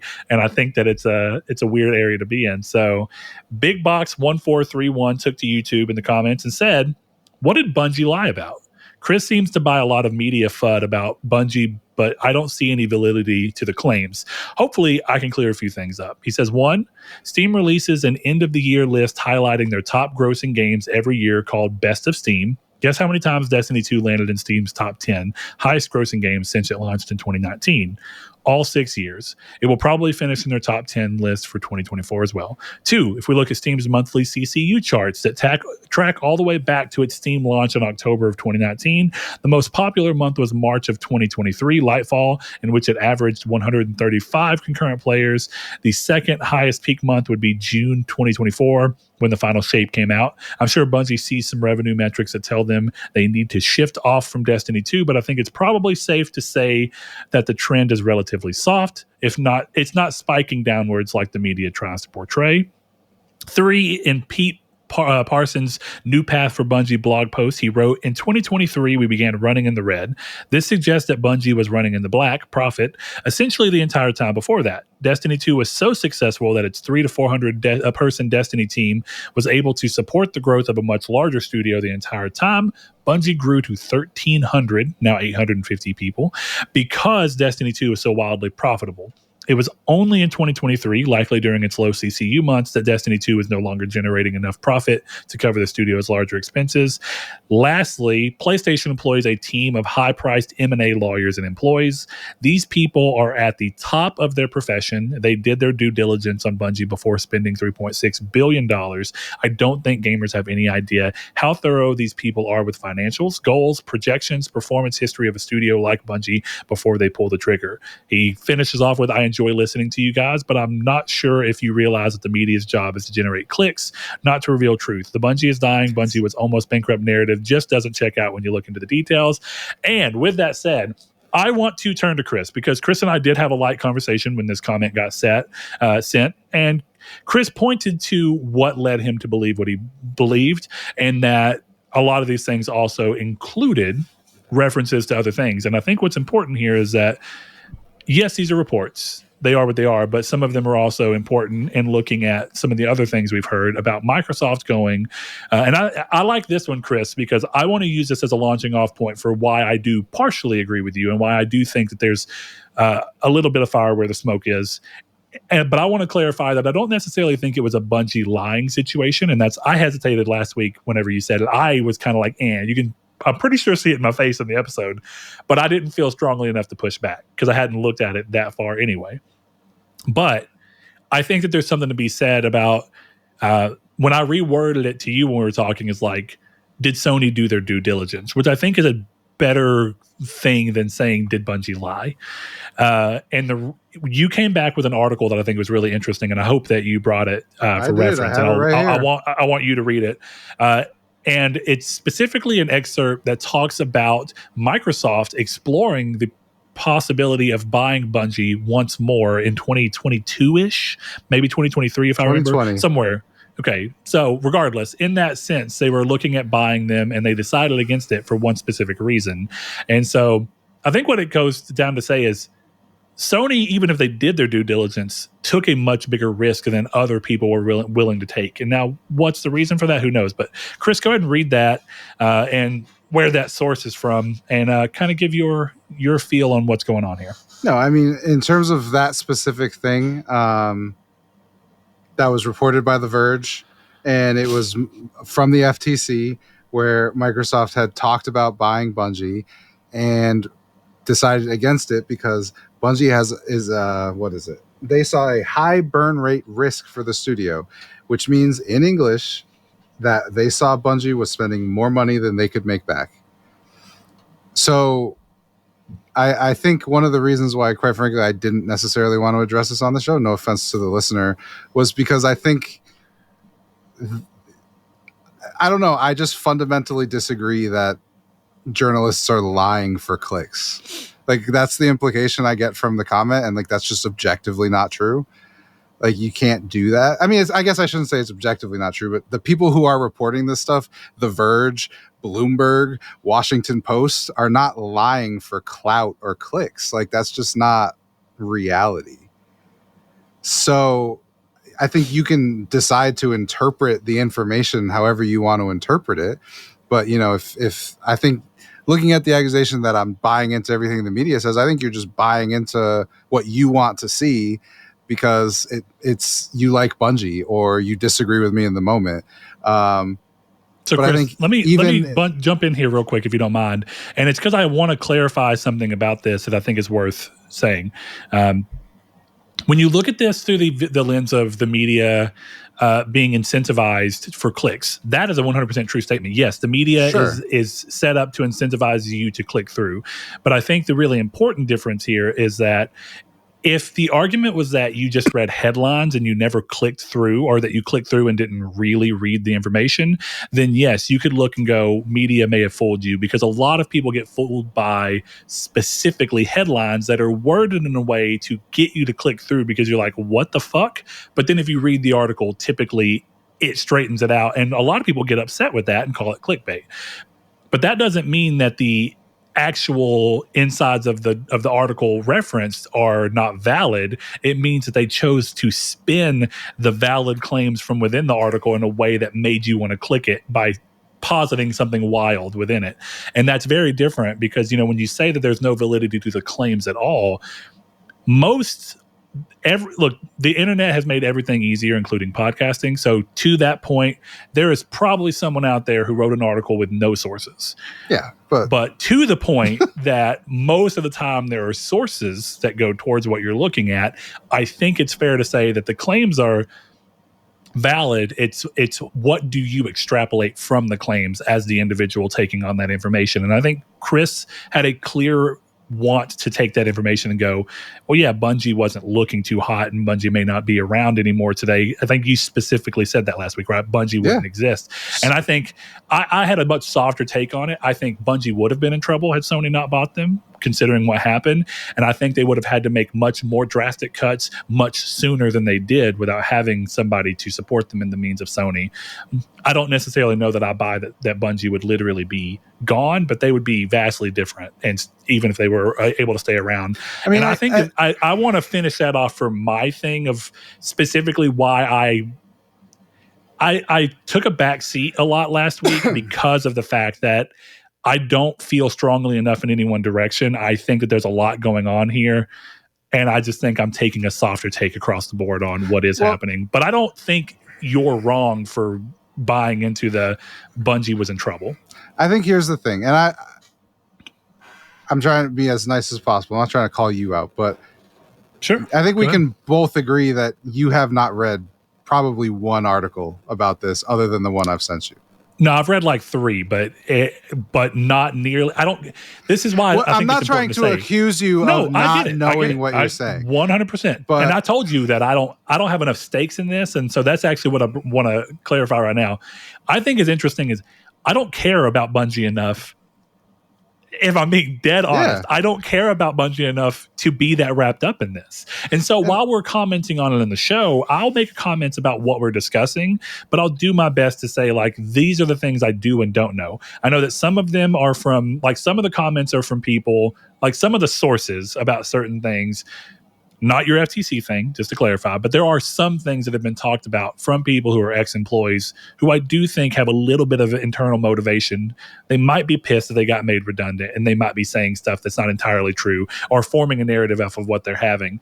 But that's not even the article's fault. That's going towards somebody and saying, this is the information I was given from someone else. It's up to you to take away what you will from it. I'm giving you information. You value judge it. And so with that in mind, yeah, the little bit of stuff I had read wasn't really so much on the business side as it was like, these people were saying that they work there and this was going on and this is going on. And that's most of what I read. And that's why I took a big backseat to it. So to your point, Chris, I didn't read a lot because I don't care enough about Bungie to read. Well, and I think the only reason I only have one other thing I want to say, but I want to see if we get there automatically because I'm curious as to where your brain is on the rest of this. In terms of this, I think that's kind of where I got, and I think where I was more aggressive about it last week was I'm like, I know that you can't say that you don't have necessarily the knowledge of reading every fucking article about this, because one of my fucking closest friends is a Bungie super fan who sends me every fucking article he can get his hands on. So I have read all of this information. Nothing the listener is saying is untrue, but it's just read the sentences around it. You know what I mean? It's like, that's kind of the whole point of like books, right? It's like read between the lines, infer, understand, right? Microsoft not buying Bungie and instead choosing to spend $64.8 billion more dollars on a different company that they felt would be more less risk averse, right? Or they wanted to be more risk averse, whatever the proper way to say that is, right? So they went for Activision for significantly more money because of the burn rate they saw from Bungie in 2020. This is the whole point I've made, that I never said Bungie lied about how much money they made or how well Destiny was doing. They clearly misled Sony about how well they were going to be able to maintain this. Because if Microsoft is shying away, right, Sony's clearly coming in. And look, I have the opinion at this point that Jim Ryan was fired. So quite frankly, I don't think he did do very much due diligence. I think he realized that Microsoft was sniffing around and he got worried and bought a studio that had pedigree. And I think it's not hard to look at this stuff and go, even if you put Jim Ryan's best foot forward and you say he looks at the high burn rate and goes, we can fix that. That doesn't mean that he knew everything. I understand, of course, that everyone does their due diligence. It's the due diligence showed Microsoft that it was a high burn rate thing, right? So Sony comes in, sees that, and assumes Bungie is in a better financial position than they are. Maybe, and then who knows why that is, right? And who knows if that's even the reality. But the point is that most companies are not spending $3.6 billion and expecting to lay off the people they spent $1 billion maintaining a year later and then doing it again. That's not something that I'm sorry, I just fundamentally do not believe you buy a studio in good faith knowing that. So I think that this is where and I think it's where it was last week. I think putting a claim of lie on anybody in this, I think just feels, and it's kind of what I said, it feels way too improbable that someone lied and they weren't, because like realistically, like you said, Sony had the information they needed.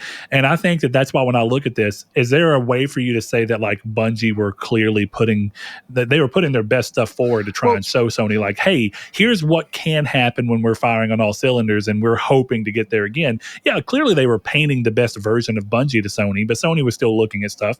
And I think Sony were just willing to take a bigger risk, because my real gut feeling is that Sony were willing to take the risk because they had no foothold into games as a service, whereas Yeah. Microsoft were able to do it with Rare. They were able to do it again with Obsidian. Microsoft has a pretty good track record of being able to go into and kind of do a games as a service like game and keep it going. Sony was behind the ball on that. Clearly the industry is going that way. I think Sony thought, we have money, we can buy a studio who already has pedigree. It gives us a game like that under our belts if it can continue to do well. But more importantly, maybe it can shepherd us into having our first run of games do this. And it seems like from the way Sony's responding and all these things are happening that Sony kind of regrets putting all their eggs in, or putting as much of their eggs into this basket as they did at the time.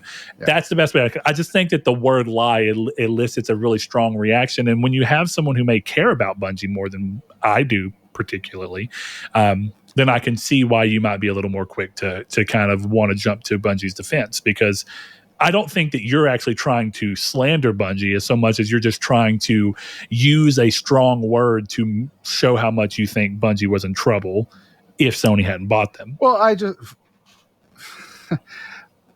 read the listener's comment about Pete Parsons. Yeah, so he says, just for anyone, in Pete Parsons' New Path for Bungie post, he wrote, in 2023, we began running in the red. Mm-hmm. This suggests that Bungie was in the black prior to that. So my point, use whatever word you want. My point has always been that Sony was, at the very minimum, misled enough that they felt comfortable doing this. So let's look at it, right? They start running in the red in 2023. If they were running in the black in 2022, right? Sony bought them in July of 2022. So if they start going into the red in 2023, clearly the books in 2022 look relatively fine. But Pete Parsons goes into that knowing, as the CEO who has just knowledge, he goes into that knowing what's about to happen. Okay, because he, as the CEO, knows what's about to happen. I know in my restaurant that I need to hire in the next couple of weeks because we're going to get busy. So a CEO of a company knows that we're going to start running in the red pretty soon. You know that early. So that's always been my point. If now at the point where we're talking about the layoffs and people inside of Bungie are saying, we don't even know if the studio would be open without this Sony purchase, which is why if you look at the tenor around the conversations in the news, there's no one sitting here blaming Sony. A lot of it is, this isn't Sony's fault. All of those coalesce to be at the very least that Sony was misled. No, but I was never saying Bungie shouldn't do it. I'll tell you what, I'll go to a GameStop with a broken Xbox, fucking towel that shit up so that the red ring goes away, and I'll trade it in. No one's saying that Bungie shouldn't be trying to get as much money as they could. I'm blaming Sony for clearly not doing enough work to realize how bad this was. Yeah, because you don't pay $3.6 billion for this. You just don't. That is just basic logic. I agree with you in the sense that I don't see any reason why it's necessarily wrong for Bungie to be like, no, we will be a good purchase. Like, of course you want to say that. No, why would anyone go to anybody? Yeah, why would you go to GameStop and be like, is there anything wrong with this Xbox? Well, I mean, it had a red ring, and I dropped it in the tub, but other than that, it runs well. I was playing Halo today. Yeah, it's like, no, I brought it in. I left it to you to determine whether you wanted to buy it. You plugged it in, you turned it on, you said it worked, so I left it to you. That's my point. Let me go back through where I will say there's a fair point to blame Bungie, and then I think we can probably move on from this, because I think this is really, in looking at even what he's saying and some of the things I've read since you and I have been talking, and kind of my gut feeling ahead of this, across the board, where I've always thought Bungie went wrong is that they expanded so much. And so what I really mean here is, like, it's at the heart of what I was getting at last week with how does Destiny 2 require that many people to make that game work when a similar game by way of Warframe, which has done way bigger scale updates, similar amounts of story and crazy stuff going on, but way bigger game-changing updates. They've completely redone movement. They've completely added new elements to the game, ships, air combat, all these crazy shit, and they do it with significantly less people and a slightly worse looking game. I'll give you that. But I think what I'm getting at there is that even though they're doing more ambitious stuff, in my opinion, at Warframe and with Digital Extremes, they never hired past the ability of what they knew they could support. And I think Bungie did allow their eyes to get a little too big, and they thought, we're doing really well. We're making a lot of money. We're going to bring a lot of people in and continue to double this. And I don't even blame them for it. I get it. I don't blame them for the impulse to act on that. But I think at the end of the day, they are the company that grew themselves too big. And even though Sony bought them, Bungie, when they hired all those people, should have done more soul searching to be like, can we actually keep this up? If we have an expansion that doesn't get received nearly as well, and we take a dive, can we afford to keep these people on, or will it push us into the red? And I think that those decisions need to be made, but I don't really think that that's a Bungie and Sony purchase thing. I think that that was something Bungie did on their own, and Sony bought into it. And that's where I stand on it. So I think in looking at that, I appreciate that you wanted to take us to task on it, but I think part of what makes this difficult is that there are, of course, a lot of articles and information you can look at, but I think to some of what Chris has kind of reiterated today, a lot of it is just about what do you infer from the information given. And I think at that point, it's I don't think that anyone's, or let me say it this way, I don't think that we'll know that any of us are right. We're in a position where the best we can do here is look at the information that we do have and extrapolate what we can out of it to form our own opinion. And because we're different people with different wants and different motivators, I don't have much of a motivation to care about what Bungie does. I don't hate Bungie, but I don't love Bungie enough. I don't have this long history with them like some people do. I think Destiny 2 is a good game that often burns me out. So I can only imagine how hard it is to hold on to fucking developers making that shit. And my point is if I think of myself as representative of anyone, I would imagine that Destiny has low moments. And why would you hire this many people for a game that has a tendency to swing down? And to your point of all these numbers, yeah, this game is always doing well. That's like, yeah, you're right. But if you're hiring a shitload of people, go look at what was the name of it? Studio Moog or whatever, who did Astrobot. This is like a really deep cut. But the people who made not Astrobot, Astro Boy, the old anime, the people who made that do not even exist anymore. And a lot of the reason for the original series that happened is because that was like a high-rated TV show that they started to make and then sold to a network, and they could not get the network to give them enough money per episode budget to cover what they spent. Therefore, they were making a product for more than they got back from it. And it was a highly rated, and everyone else wanted to make anime because of it. And they started flooding the market, which made the problem worse because guess what? When there's more anime on than just Astro Boy, you have a lot more competition, but you're still making episodes for the same amount of money you agreed to, and you have more competition. Guess what? Eventually, that comes to an end, and that studio had to close down. And this is exactly what we're talking about with Bungie. Bungie were hitting a point where they were making a product that was being highly rated and people loved it and played it, but the cost to make it was too high, and that eventually caught up to them. That's all that's really happening here. So yeah, I can understand where you get a strong reaction from a word like lie. I think it's a really big word to throw out, but it is the word that's going around in the media, and Chris did choose to say it again, but I think if we're being honest about what we were attempting to say with that, I think it sounds worse than what you meant by it in many ways. It's like I said a bad word to them. I think that the last point I want to say is just all the numbers are great. They missed their projections by 45%. So, being at the top of Steam's highest grossing games doesn't pay the bills if they're in the red, Yeah. But anyway, let's go to the news or the community's take or something else. Yeah, let's go to the community's take real quick. Yeah, so in a different community interaction, and also I do want to thank you for making the comment. And I think that you did illuminate a lot of stuff from me as an individual. I think Chris was a little bit more abreast of the stuff than I was personally. And like Chris said, I don't think anything you said was wrong. You just you took a different stance from the information you had, and that's fine. I hope I don't come off hostile to any listeners. I'm just Puerto Rican. All right, so with that in mind, the community stake this week, I decided to do what Chris kind of hinted at, where we did more of the social experiment, where without saying anything about it, I just said, what's your favorite studio? What was the game that made them your favorite? Oh, exciting. And Yeah. So I thought what was interesting here is it was really great seeing people's answers when they're not trying to justify why they still do like something. Yeah. Instead, you just get to kind of see what their immediate response is. So, as always, our patrons who went over to patreon.com/nartech and give as little as $1 per month to support the show do get preferred reading. So we'll try to get a few in there that are not patrons, but we had a lot of patron responses here. So with that in mind, Jehudi MD starts us off and he says, tough question to answer. But looking at overall experiences I've had in the past and overall playtime, I'd say Square Enix. Final Fantasy has been a staple gaming franchise for me, and I've had varying degrees of fun with all the mainline series, excluding 11 and 14. Final Fantasy VIII was my first ever RPG, and that led me to try all other games in the series. Between upgrading character status, Guardian Forces, Magic, story, world exploring, it was such a game. Since then, every mainline has had its hooks, even the ones that were lower on my personal tier, such as 13 or 15.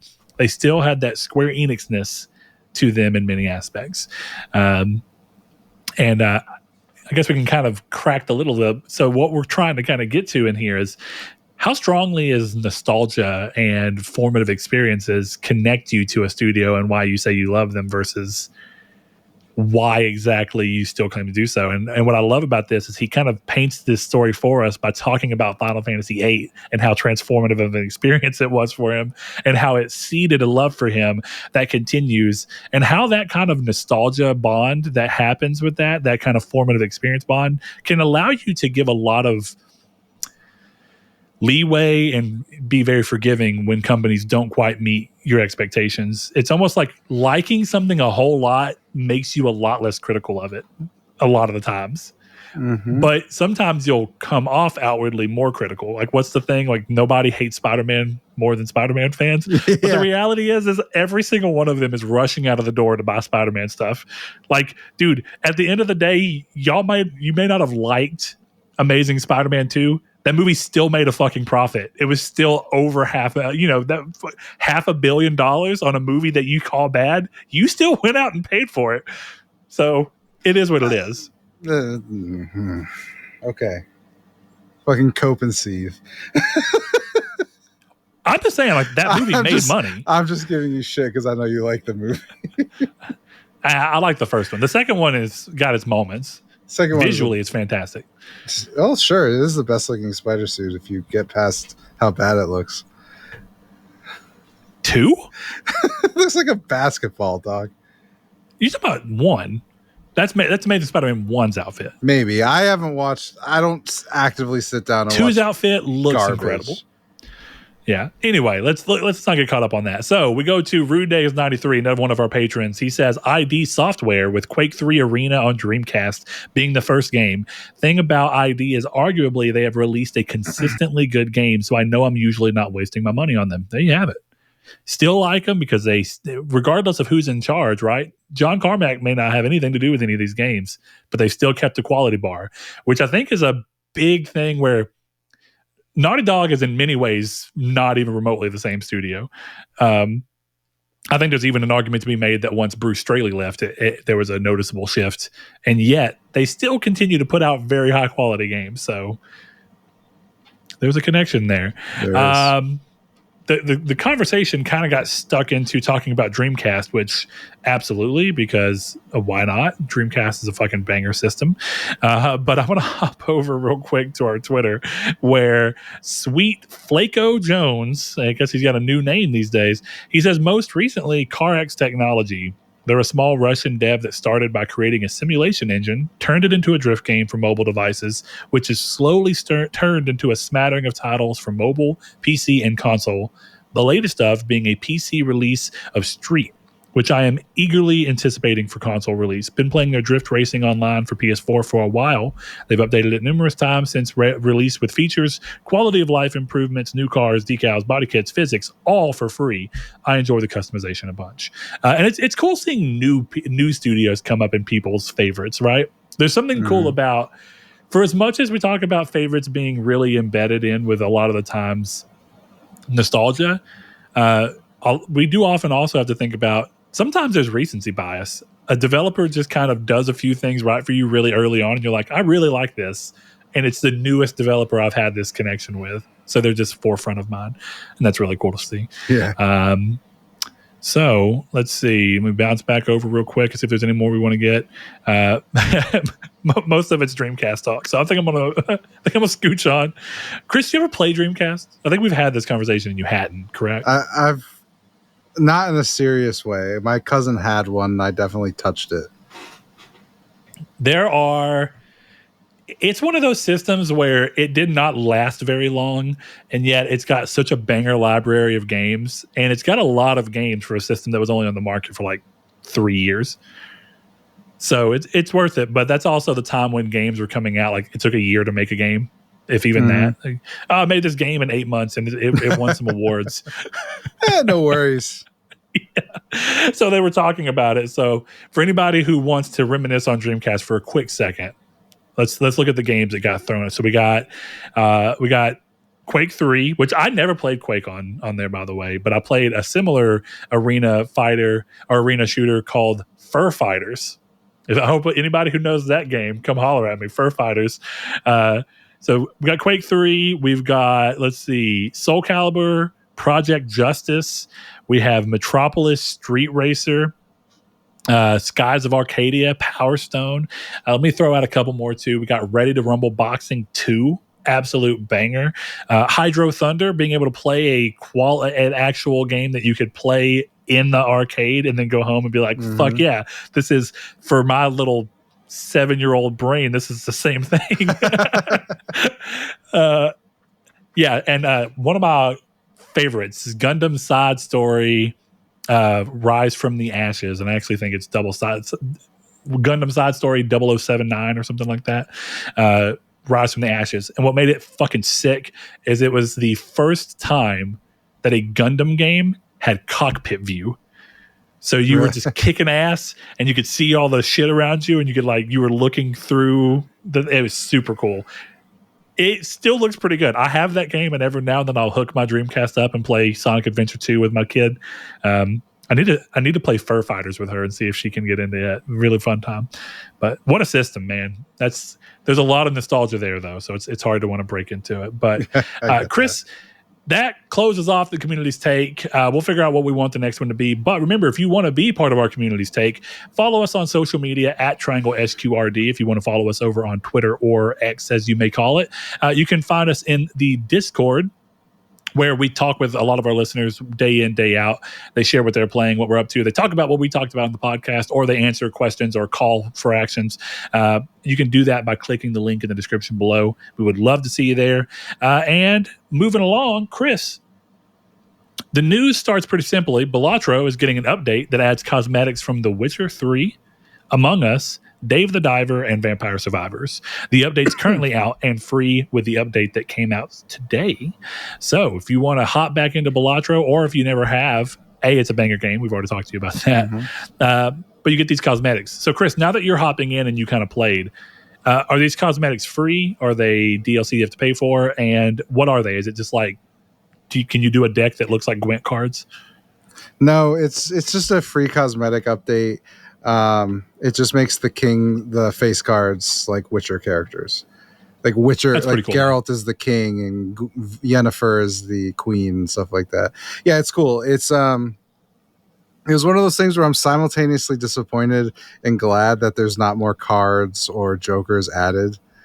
Like Sean was saying, he's like, "Oh, I'm surprised there's no jokers," and I'm like, "I'm surprised too, but I'm glad, because if they're gonna put more jokers in, I want it to be in a paid DLC." I know that sounds crazy, but if I'm more comfortable knowing that the game will be balanced and good if I have to pay for it, than if they're just like, "Oh, here's 5 new Jokers from the Witcher universe," and then I'm like, "Oh, do they work well?" Which, that's me not giving enough credit to the developers, but I'd still rather pay for that and get these cosmetics for free, personally.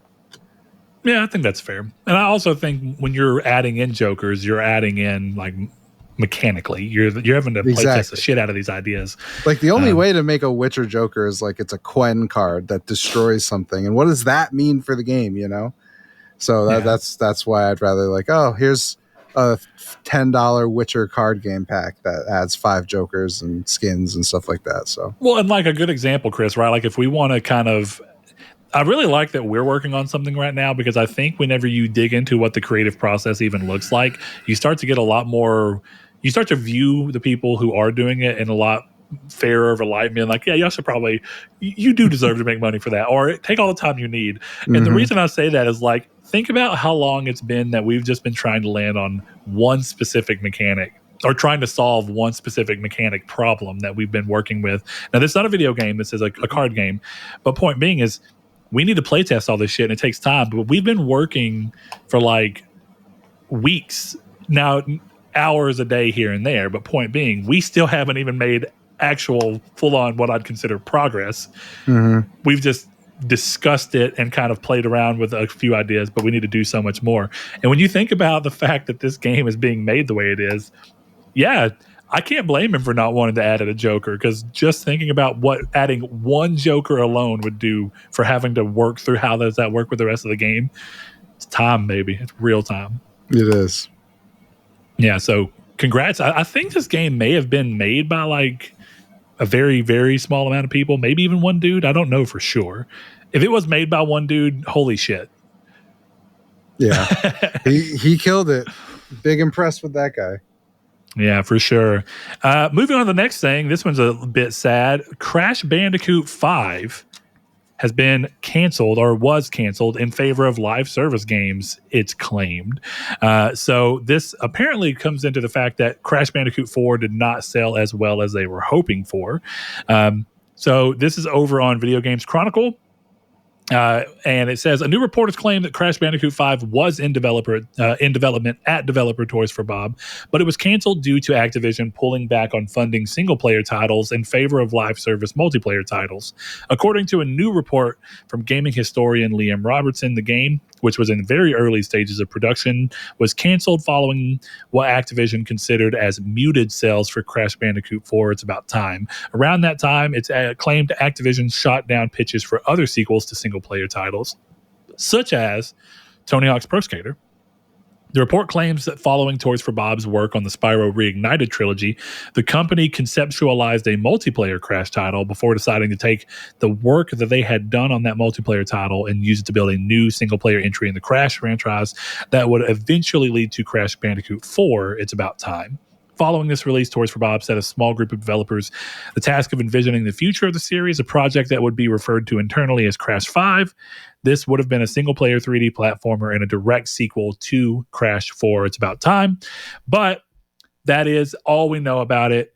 It went away, and the only thing we can really hope, if we really want to go into it, it's hard to completely say about when this happened, because last month, apparently, a former Toys for Bob artist claimed that the game had been canceled.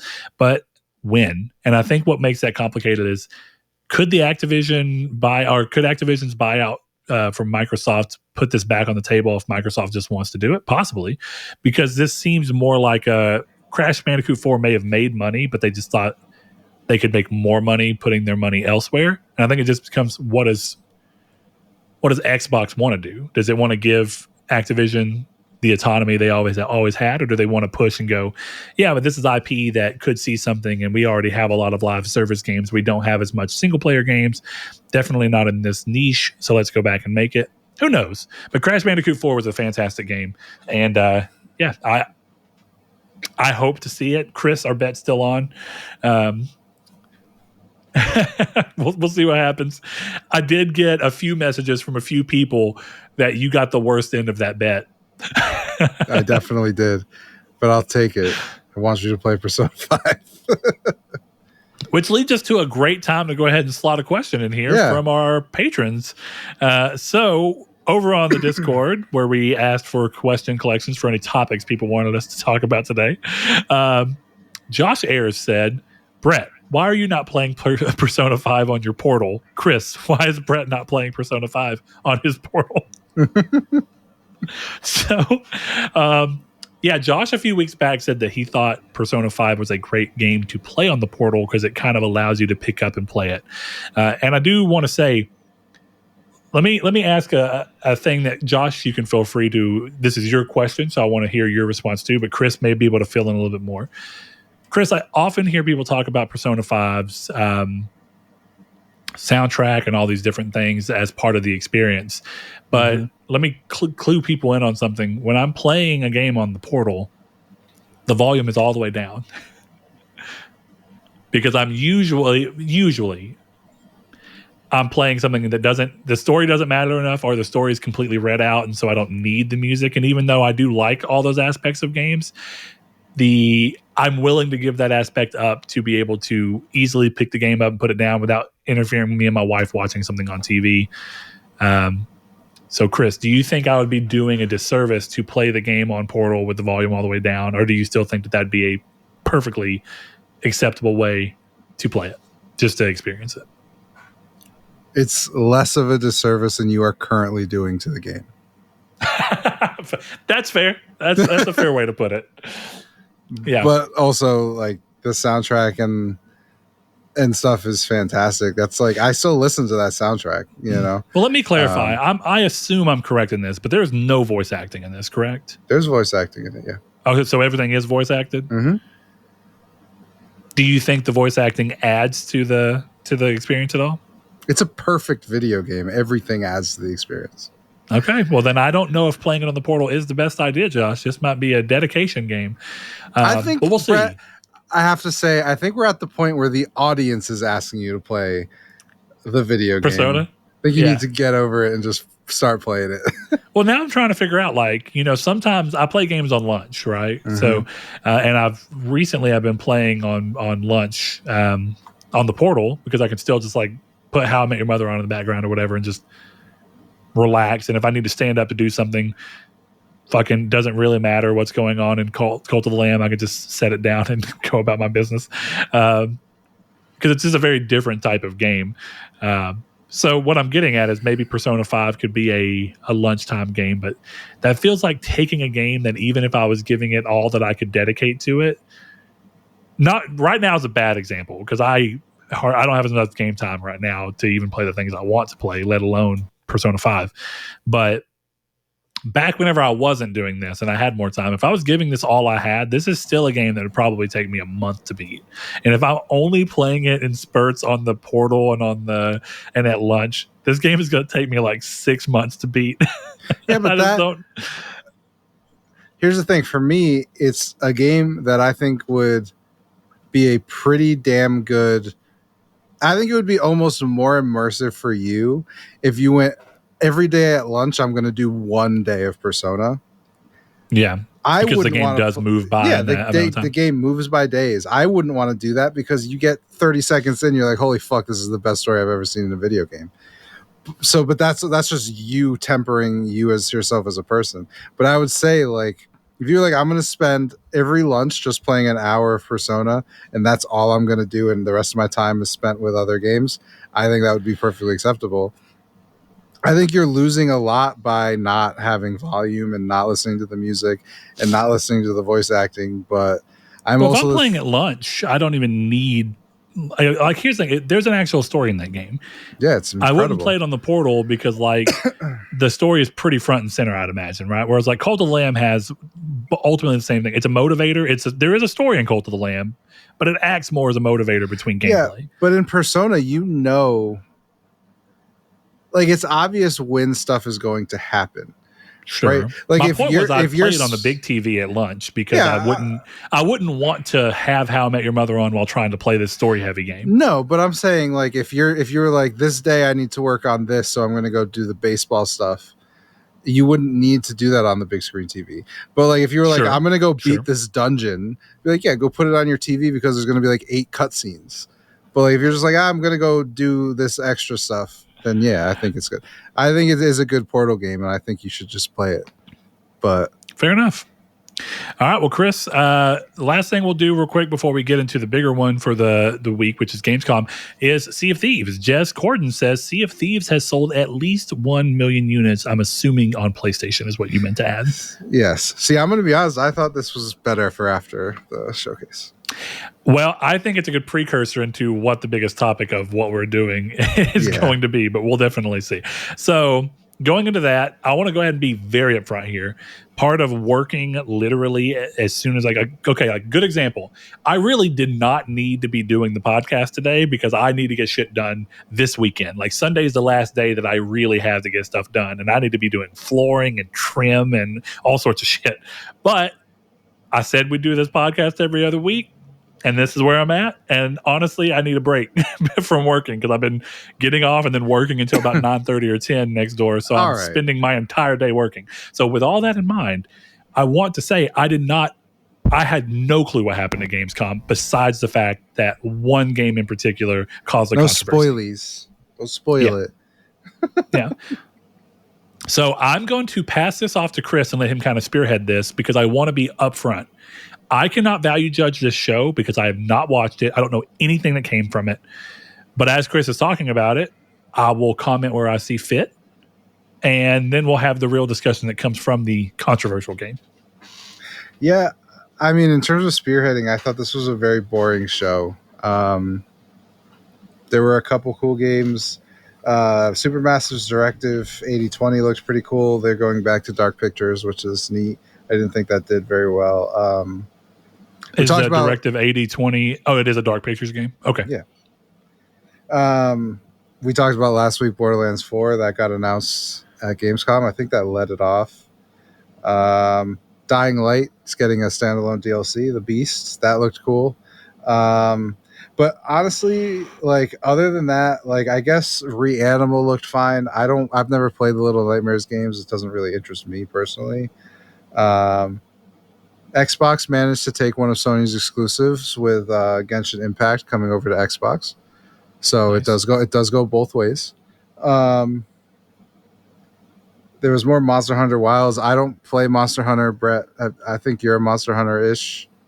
Yeah, for sure. I love Monster Hunter. You're a but dabbler. I eventually fall off of them always. Like that's the thing. I play like hundreds of hours and then I'm like, yeah, I'm probably never gonna play that again. It's the way it works.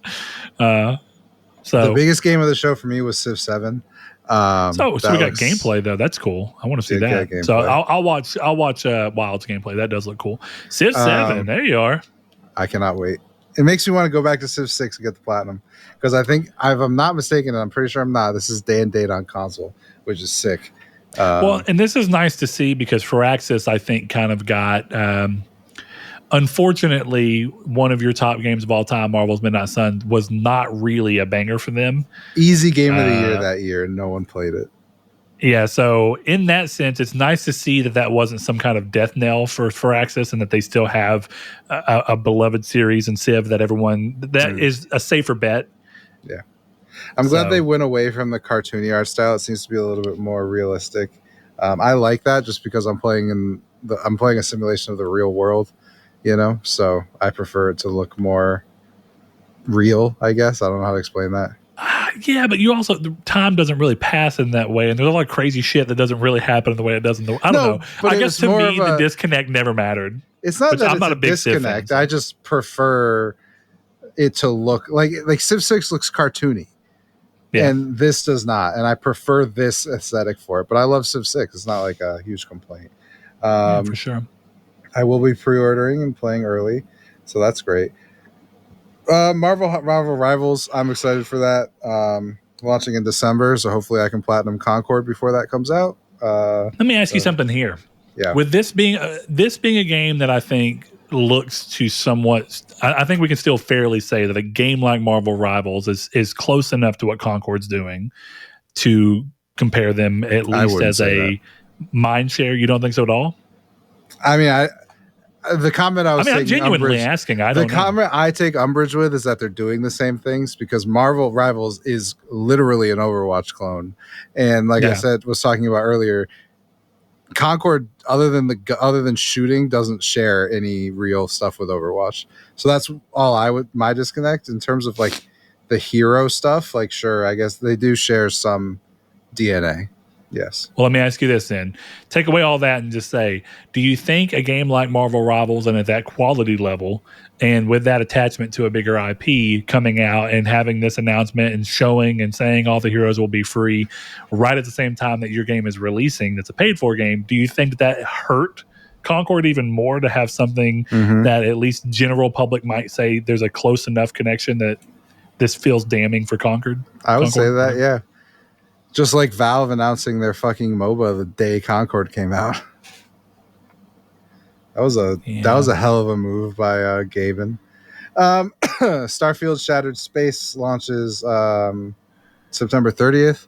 It's supposed to be going to skip right over Monument Valley 3. Oh, it's coming to Netflix. Okay, fucking hell. So we're on the same page. That doesn't matter until it comes to a I love Monument Valley, though. That's actually one of the few phone games that I really enjoyed. Everyone loves Monument Valley. If you talk to anyone and they're like, oh, have you played any phone games? Like, yeah, I played Monument Valley. Everyone. It's a great game. Yeah, it's really good. I love Monument Valley. Dune Awakening, Starfield, September 30th. I thought it looked cool. I cannot wait to play it on, October 1st on PS5. That's going to be great. Okay. Dune Awakening, they showed more gameplay, and I have no more interest in that game. It looks like it's completely sapped it out for you? Yeah, it looks like a game someone else can play. That's unfortunate because you seem like you were actually kind of into the idea. I was, but it looks as generic as Concord does. Oh no! Kingdom Come Deliverance got delayed out of this year. It's coming, I think. What does it say? February. They showed some gameplay. Looks great. I really should go back to the first one, Kingdom Come Deliverance 1, I guess. Yeah. But what I thought was probably the second coolest announcement was Secret Level. I know you haven't seen this, but this is an Amazon show that is an anthology taking place in the world of video games. So there's going to be 15 episodes with Armored Core being an episode, Concord being an episode, Crossfire, Dungeons and Dragons, Exodus, Honor of Kings, Mega Man, New World, Pac-Man, various PlayStation Studio games. They showed Jinsakai and they showed Kratos, Sifu, Spelunky, The Outer Worlds, Unreal Tournament, and Warhammer 40K. These are all the episodes. Some of the, I don't know if all of them have been shown out. But this is done by Blur Studios. And I don't know if anyone in the audience remembers. Maybe you don't even remember. Blur Studios put out one of the most banging ass CG trailers ever for DC Universe Online. Do you remember that trailer? You think I know that? I know you do. They did the whole opening cinematic for that game, and it's fucking sick. That shit was dope. Also, Blur did a lot of opening cutscenes for games back then. Oh, hell yeah. They did a lot of the CG commercials for games too, like the trailers. Blur are fucking sick. They're one of my favorite. Yeah. They're doing all the stuff for this game, or this TV show. So it sounds really cool. It was cool. Like they had Mega Man in there and they had the art of him. He looks awesome. So it was right. Arkham cool, Shadow, they talked about. I want to say Arkham Shadow was responsible for one of the wildest headlines I've ever seen, which was they were talking about this game, and the headline from PC Gamer was gamers excited for a game where a billionaire beats up poor people. I was like, what the fuck are you guys talking about? Okay, but this is the long rumored return to the Arkham world, but it's specifically for VR and it's specifically for Oculus. Oculus Studios is doing it, so. Oh, it's camouflage too. So it's the people who did Predator and Iron Man. Maybe, exactly. Yeah, they did Predator, correct? That was the other game they did. Yep. Yeah, that's what I thought. Peter Molyneux came out and showed a game, and I did hear about this from Saul. Masters of Albion, which is so weird because Albion is Fable, so it's being developed by ex-Fable devs. And Mark Healy from Media Molecule, that's kind of cool.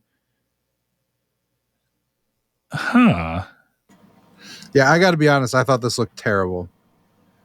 Just awful. Well, now I'm just curious, but look, I'll tell you, as much as I've liked the games from these people in terms of like, Peter Molyneux is annoying as shit, but I also like Fable 1. I actually think Fable 2 is a very overrated game. There's things it does right and a lot of things it does wrong, in my opinion. Also Black and White kicks ass. That's a great game. What was the kid thing that they announced? Do you remember what I'm talking about at all? Oh, fucking Milo. Milo. Yes, Milo. Yeah, well, that motherfucker. I knew, and don't get me wrong, I was young, so of course I was fueling. I had the feeling of like, oh, Xbox bullshit, but that was one of those. If it looks fake, smells fake, sounds fake, it probably is fake. I remember whenever they did that, I was like, you expect me to believe that the camera for $150 that you're giving on the Xbox 360, dude, first of all, if this technology really existed this way, we'd have seen this shit outside of video games before now. Hell yeah. And I remember thinking, like, you think that I could draw a picture, put it up to the camera, and don't get me wrong, is it impossible? But the way that they did it, no. Because if you really want to get into that, fucking Vita allows you to do that with like fucking Little Big Planet and shit like that. Mm-hmm. And fucking Tearaway. Tearaway's great, and it does a lot of that kind of weird stuff where it's using the camera to do different things. But the reality is it's just trickery. And what was worse about the Milo thing is it wasn't even like good trickery. Like, you could have at least convinced me, like, oh, it's a game and clearly it's a trick, but it's fun. No, it was just clearly false. Like, none of it was real at all. It wasn't even that it could do it, but it was just tricking you into believing it was doing something more complicated. But yeah, I can't blame you. Peter Molyneux's a character, man. He certainly is. So let's skip. I was going to skip one. 2K announced Mafia: The Old Country for release next year. I am into this. Okay, yeah. So 2K put out a few things, it seems, throughout this. They're doing their job as one of the biggest publishers of all time. Yeah. So what are your thoughts here? Because I know this is a prequel to Mafia. This is Hangar 13, the people who did the Mafia remake that you were playing and talking about. They did Mafia 3 as well. People seem to enjoy them, specifically Hangar 13's take on the series, and they seem to think that they're a good fit for it. So with this moving the series to a new area, this game takes place in Sicily, right? Hell fucking yeah, it does. That's crazy. What game have you ever played that takes place in Sicily? That's kind of sick. A little bit of The Godfather 2 on PS3. Okay, there you go. So it's a rare area to. It's certainly. I don't know if Rare's ever made a game in Sicily, but sure, I trust you on that.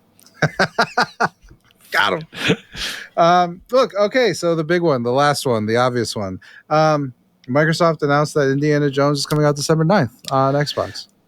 All right, that's all. This is clearly going to be the bulk of our thing here. So, anyway, they announced it December 9th, and then we got one more thing and announced that it was coming out Wait, spring. that's how they did it? Dude, watch the Gamescom thing. Oh, watch fuck. don't watch the gameplay, watch the reveal. It will this is why it is full slate, because of how they did this. And I want Brett to see it, so we'll pause the show. Okay, let's see. So we got Gamescom 2024, Indiana Jones. While you watch it, I'll talk about it. The trailer looked really cool. I liked how they did it with Troy Baker kind of being like, oh, I'm Indiana Jones. And you're going to swing and use. It's really immersive. I thought it was really cool. It looked good. People talking about it as like a spiritual successor to Chronicles of Riddick had me really hyped, because that's fucking sick. Gameplay wise, I've actually felt this. Whenever they were showing it, I was like, this is really weird. This very specific first person aspect, but also not necessarily going into like it's not like an immersive sim level, but it's also not traditional first person. And I love that, because have you ever played those games? Chronicles of Riddick? Yeah, they're great. Fucking excellent games. Have them on PC. Yeah, they are really good. I'm trying to get through this real quick and see if it's like the last minute. This one doesn't include it. This is specifically from Bethesda. So I've got to watch the Gamescom reveal of it. But look, clearly what we do know in the middle of all this is the fact that we have this for lack of a better term, we have a game that seems to be a big crux of showing that Xbox is willing to push this particular version of what they're doing to expand their gaming portfolio into a game that they have gone out of their way in the past to say was exclusive. Yeah. Well, they went out of their way to say, first of all, I sent you the video, which is literally just the release date announcement. Yeah, I'm on it right now. And then, it's crazy because in the FTC trial, they talk about specifically making sure that this game would be exclusive. Yeah. Okay, here we are. You got to listen to what he's saying, too. That Machine Games wanted to tell you. Okay. Huh. So the one more thing, we got one more thing for you was, hey, it's coming to the console where everyone wants to actually play it. Man, this is rough because look, there's a few things that are going on here. Chris and I kind of loosely talked about this, and I've talked about it with a few other people, that this isn't entirely surprising to me. I think for a long time, this game was being worked on as a multi-platform because it started life as a multi-platform, and then Xbox started buying out Bethesda, and I think that they were still kind of on the work on both until we know for sure what we want to make is, and what route do we want to go with it. And so I'd be really curious to see at what point in its development did they stop actively pursuing a PlayStation 5 version, and did that ever really actually happen, or was it constantly in the flux of we're still working on it because we don't know if we're going to be able to justify it, either maybe because Disney doesn't want that or because we don't want that. And I really do wonder at what point did they work this around. And what Chris and I were talking about is how long does it take to port a game like this to PS5? And so we started talking about how Sea of Thieves, according to Jez Corden, took somewhere in the ballpark of 1.5 to 2 years in order to port to PlayStation. Does that sound correct before I go? Yeah, that seems, with all my industry knowledge, that seems about right. So even, let's just call it this. Let's say it took 1 year to 1.5 years. We'll be a little more gracious towards how long it took them. That means that this decision, even with this 6-month barrier, this decision had to have been made at least 6 months ago, if not a year ago. Yeah. But 6 months ago seems, I think that they knew about this when they decided all the other games were coming. They knew that they wanted to do this based on how well the games that they already announced were going to do. And I think that that's why I think Chris wanted to look and go, hey, Sea of Thieves hitting 1 million units on PlayStation 5 is really good because it's 1 million units on a 8-year-old game. Mm-hmm. And one that has a big proclivity towards microtransactions. So it's a lot of money out of it. But okay, so here's the thing, Chris. This is where I'm kind of trying to judge this out. As much as I think that this is really telling of what Xbox wants to do with their general rule, I want to run 2 questions by you because I'm really curious what you think here. First and foremost, do you think it was a mistake to reveal this information now instead of waiting until the game released, letting people buy it and hype it and think about this is an Xbox game, and then coming in later and saying, hey, it's going to release on PS5 in 3 months or whatever you want to do? Mm-hmm. Or do you think that it was the right call to go ahead and upfront go, we're playing all of our cards, we're showing you what's going on, we are still going to give you an exclusive treatment for this? So that's question 1. And question 2 is kind of looped into that. Do you think the 6-month barrier has anything to do with development, or do you think it's just an arbitrary amount of time to say, well, we gave 6 months of exclusivity to be a boon for our customers? Well, to push back a little bit on the last thing, technically, this is more like a 3-month exclusivity window, which tells me.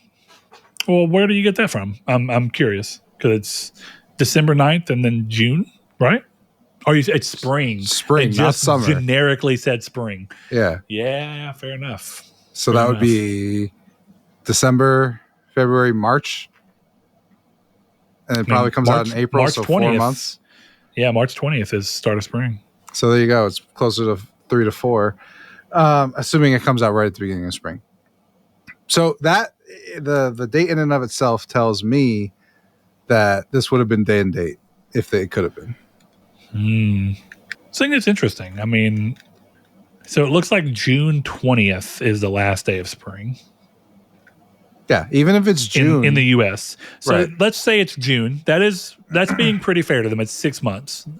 Let's say that's Yeah. generically what they're going to go. What if it's June 9th? That would be literally 6 months. Yeah. But if you buy into the journalist FUD, as our commenter would say, Jez Corden is saying that they're shooting for April. Interesting. So, yeah. So look, the big takeaway for me is that it's what I've been saying for months that I've been getting clowned on.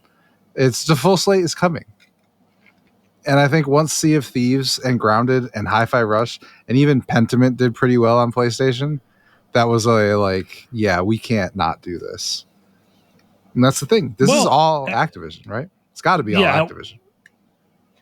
Well, what do you... Oh, like all Activision titles are going to move? No. I mean, sorry. The blame for this shift is Activision. Oh, is the Activision purchase, because now you have to justify this purchase. Yeah, it's the biggest purchase in the gaming, and it's, Microsoft's biggest purchase of all time. That's a fucking thing, man. Microsoft's been around for a long time. Well, and I think it becomes the same where you can go, well, okay, if they decide that all Activision titles are going to stay multi-platform moving forward to justify this, why would you arbitrarily draw the line at all the other games? Well, here's the thing. Definitely the ones from that's why I'm still not full slate here, even though this does push me much more towards feeling like we're at the edge of seeing if they're truly going to be ballsy enough to go full slate. Because this is still ultimately a game from what was a multi-platform company. And I think that they still have the ability to go, well, we've decided that Bethesda is going to stay multi-platform and that we're only going to keep our core exclusives that come from specifically original Xbox Game Studios as our exclusive titles. I could see that. I could see them doing that. And like I've said for a while, I will only really go full slate if they finally announce that I don't even care if it's any Halo game, any Gears game, or any Forza game, I will believe that no matter how long of a delay they eventually do, they will essentially take on the PlayStation PC model where every game will eventually come to PlayStation, even if they want to give windows of exclusivity as a way to try and have their cake and eat it too. Starfield's not that game for you, you don't think? Well, Starfield, the fact that they've not already, considering that they've done it with this one, the fact that they've not already come out and said, hey, we're doing the same thing with Starfield is interesting. This makes me think, and look, to be clear, we are just two dudes in there. Well, I'm in a basement. I don't know where you're at. We're just two dudes talking about video games, right? But this to me makes me feel like they're holding Starfield because internally they think that is going to be the biggest problem. That if they do let Starfield cross the barrier. Yeah.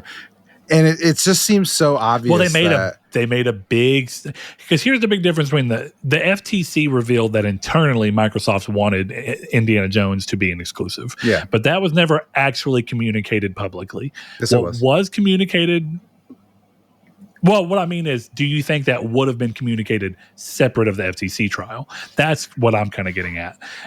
Whereas Starfield, pretty early on, Microsoft were like, yeah, Starfield's going to be exclusive. Before the FTC ever started looking at any of their stuff, they were like, Starfield's one of the games we want to make exclusive. And so what I'm saying is that Starfield has a history of them being indignant that this game is going to be exclusive.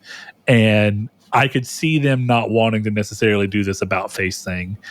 With that game after they spent that much time. Whereas none of these other games have been publicly, purposely communicated as intended to be, the only one obviously being Sea of Thieves, but that's just, the game's old enough and it being a games as a service title, I think makes it an easy game to say, yeah, we're going to move it across. It doesn't really matter what our reasoning is. Yeah. I don't know. I don't know. In terms of this, to me, it's just like, let's do a little bit of a thought experiment, right? How many copies do you think Halo Master Chief Collection would sell on PlayStation? On PlayStation? Yeah. I think it'd sell 1 million quickly. Like much quicker than Sea of Thieves. Okay. Gears Collection, if it existed. I actually wonder. I think Gears might do better to PlayStation sensibilities. Mm-hmm. So I think more of the people who aren't into just the Call of Duty side of it, I could see that game hitting, depending on which one, 5 mil. Halo probably doing better too. I would legitimately have said both of those shoe in for 10 million copies each.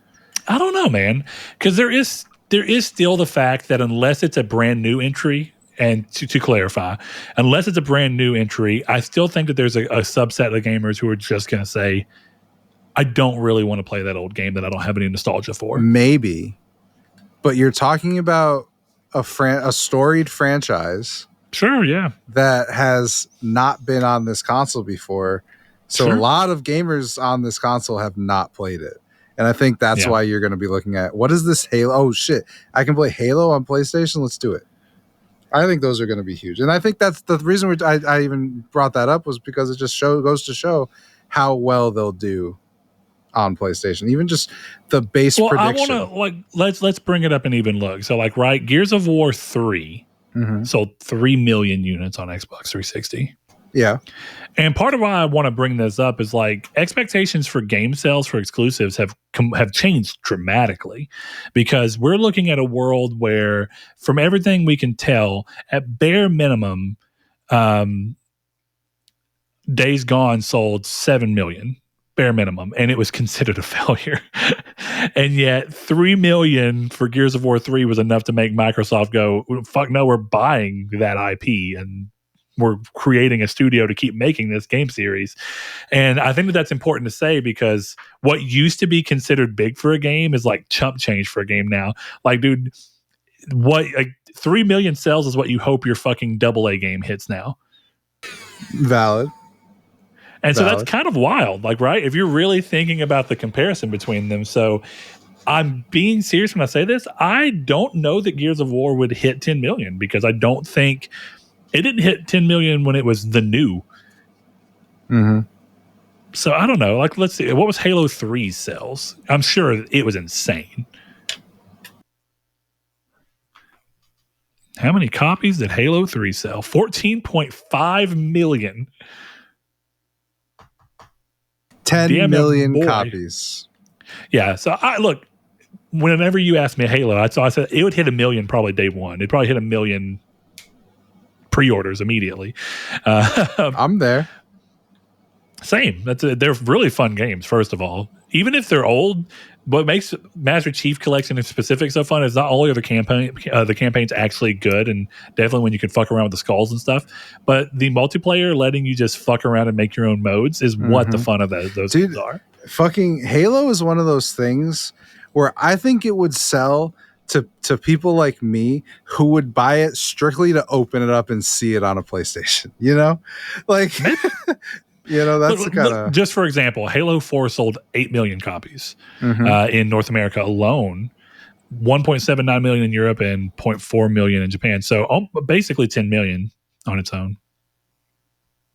It's pretty good. 9.75 million. Yeah, that's huge.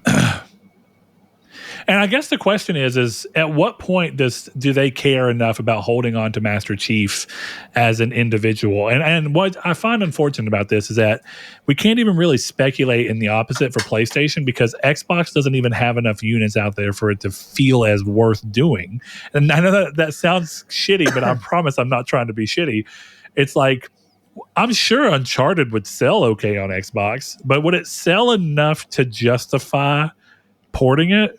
I don't know. I think the question that's kind of the difference. The question is less would it justify the port, more in terms of money, and more does it justify helping them?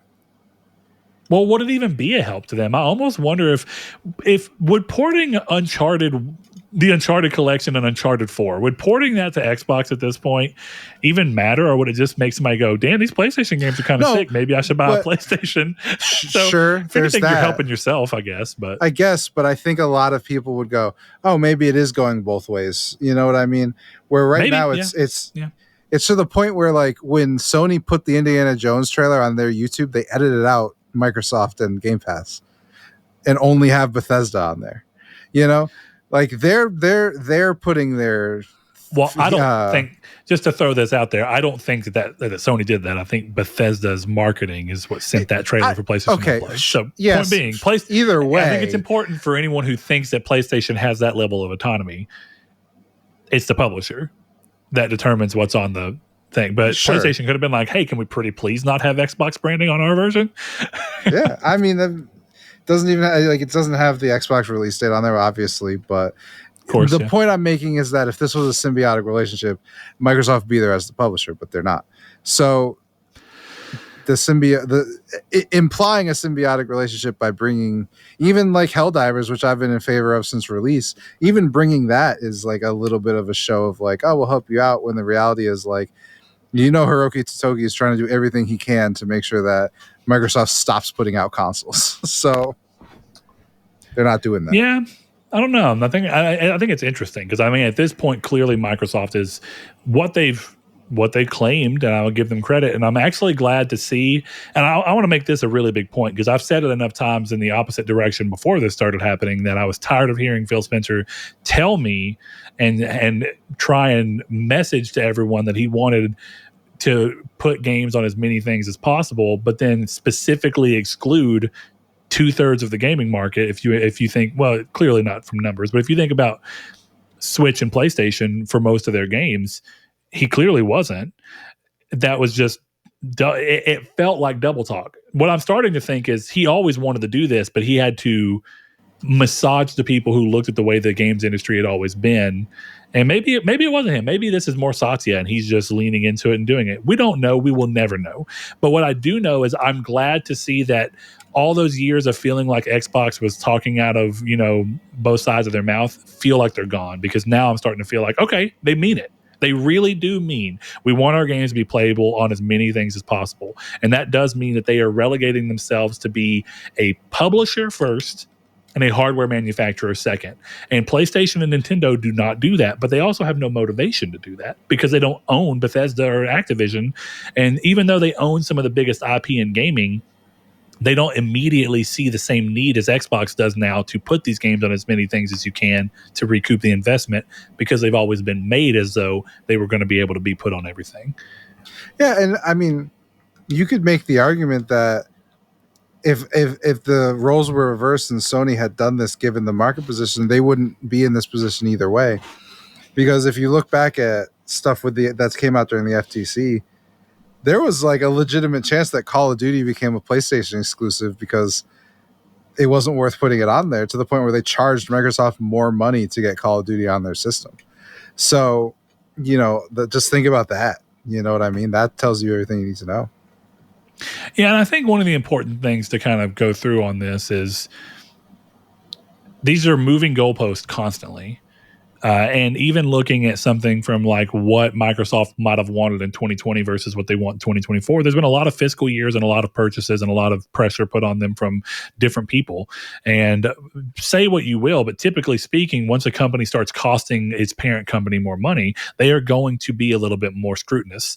And that makes sense. And so whether or not this was Microsoft always, or whether or not this was always Phil Spencer's plan, and he's just been trying to work towards getting the majority of the gaming population okay with seeing a hardware manufacturer turn more into a publisher, I think that they've clearly been dipping their toes in that. That's why things like all these different games were able to come to Switch, right? Cuphead, I think, at least had a deal, if I'm not mistaken, with Microsoft. But then you have things like them allowing the Ori games to come over. They've clearly been flirting around with the idea. They started it with Minecraft and not trying to choke Minecraft down to exclusivity, which would have been a stupid call. So I don't know. I mean, as much as a lot of people are upset about it, and I even understand why, and we've often said you bought these machines a lot of the times on the promise of what you thought you'd be able to play exclusively, and you bought this machine over the other because you didn't think you'd be able to play these games on the other, and these were the games you most wanted to play. It's a completely fair argument, and anyone who is upset that games that should have been exclusive are not exclusive to them anymore because they could have bought a PS5 and gotten Baldur's Gate quicker, or have been playing Black Myth Wukong for whatever reason, yeah, all that's completely viable. You could have bought it, and it's completely reasonable for you to go, that's bullshit that they're going to get to play Indiana Jones anyway, even though I invested in you and what you told me. Yeah, Indiana Jones wasn't probably part of your actual purchase decision, but it's a game that should have been exclusive by all metrics and is not now. You have every right to be upset. But I think it's Saul and I, as soon as this generation started, we said that this looks like the generation that Xbox is going to make the biggest change as to what they are. And that has been absolutely true. I don't think anyone expected it to feel this monumental, but this has been absolutely true. Well, and that's the thing. It was always going to be monumental. And it was like a lot of this for me is like, this is just fascinating drama. Like just fascinating to see all this happen. I think it's fascinating because I don't really think it should be drama, but I think bucking industry trends with consumers is always going to feel a little bit like getting stabbed in the back. Because it's like I said, I invested in what you sold me, and you've changed what you sold me now. It's really only drama because Microsoft, and I'm not trying to say they're doing anything wrong. That's what they should be doing. They have a console on the market. They're still trying to sell it, so they're obfuscating what the clear plan is, to the point where you can have people online who are like, no, it's only Indiana Jones, and then be wrong again down the line when it's Starfield or Halo or whatever the hell else comes out. If anything else does, who knows? So yeah, for sure. I think there would be much less drama if during that business meeting Phil Spencer had, he went, we're releasing these 3. This is all releasing right now, but I would not be surprised if more games came to PlayStation. Right? If he had just done that, there would be no drama because there wouldn't be this like, no, there's no way Starfield's coming. Ha ha, ponies. And then it turns out it is. You know, that to me, that's why like when Indiana Jones was announced for PlayStation, I literally went like, oh shit. You know, because it was like watching a baseball player hit a home run. It was exciting because it was like, I'll give credit. This is cool. Let alone like you're getting that excited, like it's feeling more likely that it's going to be everything, which is beneficial. Yeah. Right. But for me Halo, in particular, this is more of an individual thing where I'm glad. I would have probably tried to find the time in order to play Indiana Jones on Xbox because it does look like a cool game. I like first person. I'm glad that they took an Indiana Jones game and were ballsy enough to put it in first person. I think that's fucking sick. But it is kind of cool that I get to play it on the system I prefer. And if I end up loving it, I can platinum it. That's sick to me. I love that. And that just means that I'll have an easier time playing a game I was already interested in and was willing to play on the other system I already own. And now I just have less of a reason to. And that's okay. You know? Yeah, exactly. That was the thing. I was always going to like download it on my laptop and try and play it there. And now it's like, that would have been one of those things where I played it for like 5 hours and I really enjoyed it, but didn't finish it. Mm-hmm. I'll play it on PlayStation. I'll finish it most likely, unless it's bad, which I don't think it will. But I'll give you credit to a degree of how all this kind of works because I have not rushed towards playing Hellblade 2, in part because the reviews do not seem as glowing as the first game. I think that this game is kind of having a problem of trying to become something bigger, but also stay within a certain budget range. It's way more on the map now because the first game got so big and people really enjoyed it. And something about the second game just doesn't quite land with me. And I've just kind of been relegating myself to be like, I'll play it eventually. But now that this has happened, I see no reason to go towards playing it on Xbox because I have a really strong feeling that if the day ever comes that I actually do want to play it, there's a high chance I'll be able to play it on PlayStation. Or at least I'm more willing to wait than I would have been. Before, I would have been like, oh, it's a random day. I feel kind of like playing Hellblade 2 and giving it a try. It's not coming to PlayStation. I'm going to go ahead and hop on the Xbox and play it. Now I'd go, I kind of feel like playing that. That looks cool, but there's a good chance it's coming to PlayStation in a few months, and I'd rather play it there. So now it's actively pulling me away from that system. And I don't know if they care that much because in all honesty, I'm not a power user on their system. They don't make money off of me in that way. And that's fine. You know, everybody's always like, I own all the consoles, but let's be real. Let's be real to what's going on and say at the end of the day, I just want to play the game where I want to play the game at. And they're not benefiting from me. No company is wanting the person who buys 3 games for their system. They don't even want you. They don't even care if you really buy the system if all you buy is 3 games because they're not making money off of you. They want someone who buys the system and either buys every game on there outright or subscribes to Game Pass. That's what they want. And they're not getting that from me right now. Yeah. So I'm not their target audience. But, to wrap this up, I think the last thing is that you were saying that people look at them and go, well, they have a box that they should be looking to support. And I think it's really important to say that I think Microsoft have clearly shown that what their point now for their system is that they will stay a hardware manufacturer. But what their point for their system is just it's a vehicle. Like you were saying earlier, the chip is a vehicle for dip. The Xbox is now the vehicle for Game Pass. Facts. That is what it is. And they just what they've got to hope is that they can find a way to make that more appealing. But for every person who's not going through the Game Pass bus, they're going to make full price off of, or more money than they would off Game Pass for people who are buying it at a higher price, not on a service, on other systems, and they're okay with that. Yeah, exactly. So am I. If you look at it on an individual game basis, Indiana Jones is going to bring in more money for just that game on PlayStation than it will on Xbox. Mm-hmm. But what Xbox hopes is that ignore the individual game of Indiana Jones. Did it bring in long-term subscriptions for Game Pass? That's what they want to see. So exactly, this is what we've been saying for a long time. This is the have your cake and eat it too. Have the game on Game Pass so that you can funnel people into your cheaper version, and then sell the game for $70 on PlayStation for those who you can't get to come into your system anyway. Exactly. That was always the thing. I'm not going to buy a $500 box for these things. Actually, I'm a bad example because I probably would if the game interested me enough. But most people are not buying a $500 console for one game. So put it on the console where they are. Yeah, I agree. All right, man. We got one question that I think is an interesting tie into this that I want to wrap the show up with. And it's from Ryan over on Twitter. And he says, real quick, let me go to it.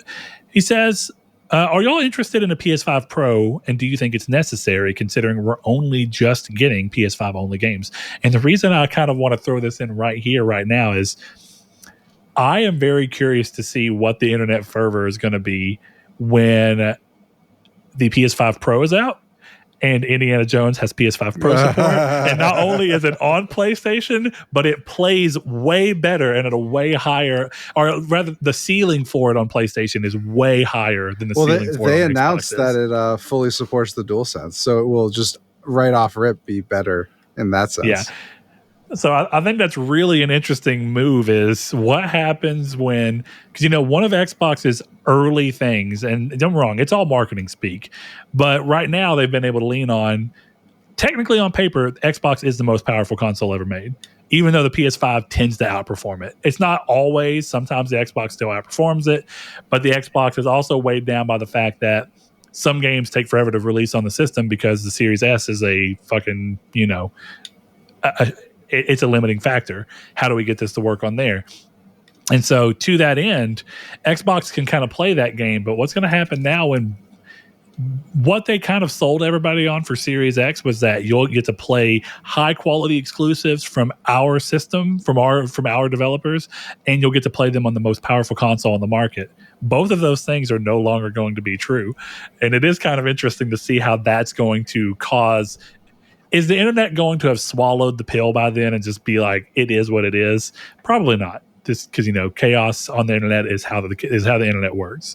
But secondarily, to the heart of the actual question, we've kind of talked about it here and there, Chris. But since we're coming a lot closer and people keep talking about PS5 Pro and how developers have an idea of when they're aiming for and they have specs to, what they want the games to kind of do and what developers should expect from power. We've said it a few times, and I think both of us have said yes, and I think you said yes with a bit more of a yes, but it does depend on what the price is, what the additions are. As we're seeing some of the games come out and you can think about what might be better, do you have interest in a PS5 Pro? And do you think it's necessary as we're getting closer to its likely release? I think it's necessary. It's necessary for the top end, right? The person who wants every game to play 4K 60, that's who it's necessary for. Like I said, I play on a computer monitor that's in 1080p, so it doesn't bother me. I have a 4K TV like 10 feet away, and I prefer playing this way. So for me, it would be a situation of, you know what? Stuff runs at 60 and it's worth it for me there. But me personally, I don't think I'm going to be jumping up and down to go get one, but I will definitely, because I know myself, will end up with a PS5 Pro. So, yeah, for my thing, I'm interested, but I'm someone who considers myself to have the disposable income in order to act on these things. And so in that sense, yeah, I'll probably get it day one if I can. I mean, I by no means should I not be able to unless something crazy happens. I have no clue how much the medical bills for my wife's surgery are. So unless those are real crazy, but reasonably speaking, I should be able to have this day one. And I am someone who, on a whim, bought the updated OLED because I wanted 120 frame. I wanted the 120 hertz display and the ability to run the PlayStation exclusives with their 40 frames per second mode, where you keep the best of both worlds. You keep the quality, but you get a better than 30. You get the Hannah Montana experience. So in that sense, yeah, I'm absolutely interested in the PS5 Pro. I'm interested in whatever can give me the best performance with the ease of plug and play that naturally happens with consoles. Yeah. And definitely when you look at what's happening in the PC sphere right now, CPUs are having multitudes of issues where either new ones are coming out and they're not any more powerful than the one that came last year or the year before or whatever, the previous series, and they cost more. And so you have to ask, why would I pay more for something that is on average getting similar, if not worse, performance? If they're not outright, like on Intel side, literally blowing themselves up and burning themselves out. So when you think about how complicated, as much as people like to say, PC gaming has gotten a lot easier. Yeah, it has. And Steam Deck has made PC gaming even easier, just not at the cutting edge end. Mm-hmm. So when you look at those things, I want to be on what's more of the cutting edge side, while knowing that a console is never truly cutting edge. But I want it to be as easy, plug and play as possible. And the best way for me to get that would be a PS5 Pro. So I do have a lot of interest in the idea, and I have an interest in the actual thing that will be coming. Whether I think it's necessary, I don't think the PS4 Pro was necessary. I don't think the One X was necessary. And the reason I say that is because the sales for both of those machines were the vast minority. And even though both of them came out, PS4 Pro came about halfway through the generation. And yet, I think it sold less than I think it was like 10 million or something. And yeah, 14.3 million units of PS4 Pro sold as of January 19th, 2020. And that was when PlayStation 4 had already crossed the 100 million mark. So you're talking about 10% of the sales were because of a PS4 Pro. I think One X sales were worse than that because it came much later in the gen, and before too long, the Series S and X were there. And so when you look at all of that, I just think it's really fair to say they are not necessary. But I don't think Sony proclaims them as necessary. I think Sony proclaims it as a way to hold on to that 10% of the market that might have otherwise bounced to PC to get that extra performance, or to gain the 10% of the market that might leave Xbox to come to PlayStation, because Xbox is not, seemingly, as far as we can tell, Xbox is not doing this. They are not doing a mid-gen refresh. Right. I don't know. Well, didn't they say that the Series X was the refresh for the Series S, basically? Did I hear that? I don't know that they said that. That doesn't sound right to me, but if they did, that's a wild thing to say. I guess in a weird way, you can kind of say that that's what it is, but in some ways, the One X outperforms the One S. Like GPU-wise, it does. CPU, it's more limited. So what a wild thing to say, that the mid-gen refresh for your next-gen console is the X, when the S is in some ways not as powerful as your previous console. I don't know. Yeah, it's weird. Let it go. Let it be what it's going to be. I mean, you still get SSD speeds, which is nice from the Series S, and you still do get better CPU usage, so you're not limited as quickly on there. Because there is a handful of games, I think, that have come out, even if you want to say it's shoddy development, to where they're not being CPU efficient. Yeah, well, they're not being optimized for the CPU as well as they should be, but there are a lot of games that just would not work on on Xbox One X in the state that they currently are. And that seems obvious, yeah, but I mean, you would have to do a lot of work to scale it back. And one thing that I've been looking for all year, and it's coming soon, actually, if I'm not mistaken, we're finally seeing the last gen ports of Jedi Survivor. Yeah. And that's going to be a really big tell as to what they had to do to that game to make it playable on PS4. And really what they had to do to make it playable on launch Xbox One, which is the weakest of the entire group. So, yeah, I think it's a good question. And I return it back to you, Ryan. Do you have interest in a PS5 Pro, and do you think you could see yourself going there? Last thing I'll say on it that I'm really curious about, I know Sony has kind of mostly just relegated the PSVR, but I am actually genuinely curious if PSVR 2 games will be able to benefit from the excess power of the PS5 Pro, and will they be able to push resolution higher and further? Will they be able to hold frame rate even better, which they already do a much better job than PSVR 1 did. But, there's a lot of games coming for VR that are not out yet. So could Metro Awakening, could that be a PS5 Pro PSVR 2 game? Could we really see a difference? I hope so. Yeah, I'd be interested to see. My gut would tell me no, because I think that thing is dead, sadly. Well, I think what it is that they'll just tell developers the extra power is there if you want to squeeze it out. Oh, for well, your game. Sure. I mean, yeah, I think that. But I don't think that they'll make. I don't think when they reveal PS5 Pro that they'll spend. They probably won't even mention PSVR 2. Yeah. They won't. If we're being honest to where they are right now, I think that they won't mention. I'd be very surprised. And if it does get mentioned, it would literally just be PSVR 2 games can benefit from this extra power, and then they'll move on to showing something that's not a VR game. Yeah. that will be the most you get, if anything. So, yeah, exactly. I'm curious. But I know that I partially bring that up because I know Ryan has the VR 2 unit as well. And I think, even just getting even more detail out of Gran Turismo 7 on PSVR 2 would be sick. Be a really cool way to go about it. So you never know. Anything's possible. It's just is what it is. But I will definitely be getting a PS5 Pro. And, last thing that, we've been talking about the Portal a lot lately. And I think it's interesting that we're in a point where what is necessary and what is, how do companies even ever know what's necessary? And I think that that companies have a hard time figuring out what's necessary themselves, because PlayStation had no clue the Portal was going to do as well as it did. Yeah. And from what we believe, and Tom Henderson is a pretty consistent leaker, PlayStation is heavily reconsidering and reevaluating the handheld market, because the Portal, as a non-dedicated handheld that has so many loops you have to have in order to have a good experience on, has sold so well that they go, what the fuck could we do with an actual machine that did not have these limitations, and how well will it sell? Dude, they need to make a PS5 Steam Deck yesterday.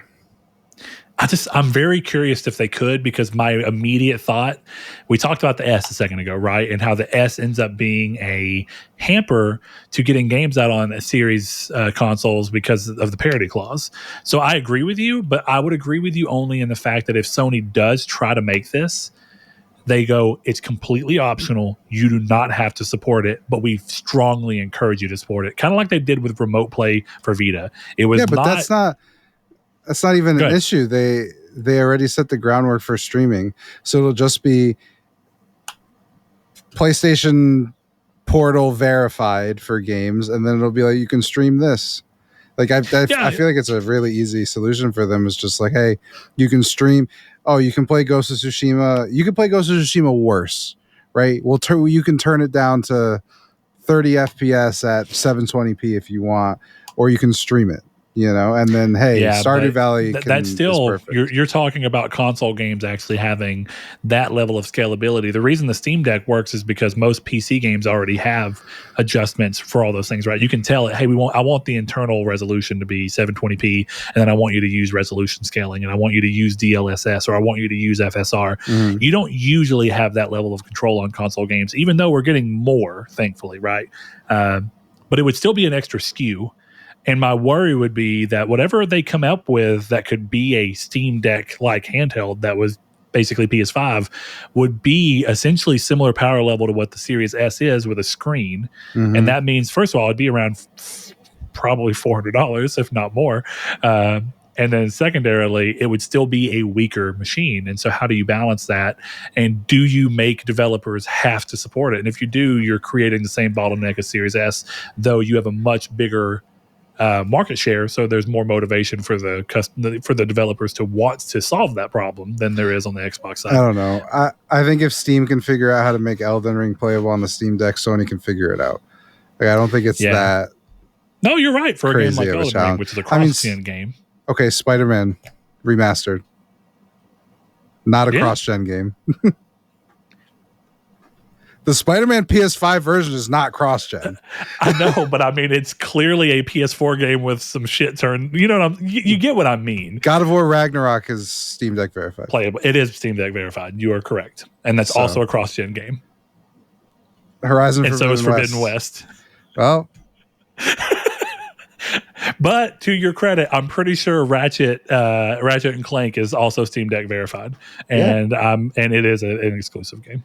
And to be clear, none of those games are playing the PS. Well, I shouldn't actually even say what I was about to say because I don't know that for sure. But yes, Ratchet and Clank is Deck verified. So fuck you, I was right.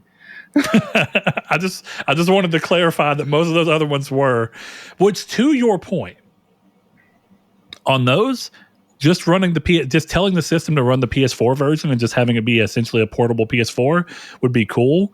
But the problem is that since people have mostly moved away from making cross-gen games at this point, that there's already the problem with releasing that as a portable PS4 is that your library of games is already mostly gone. It's mostly capped. There's going to be no new products. So it just becomes a question of how much do people really want to just play games they may have missed on PS4, but on the go?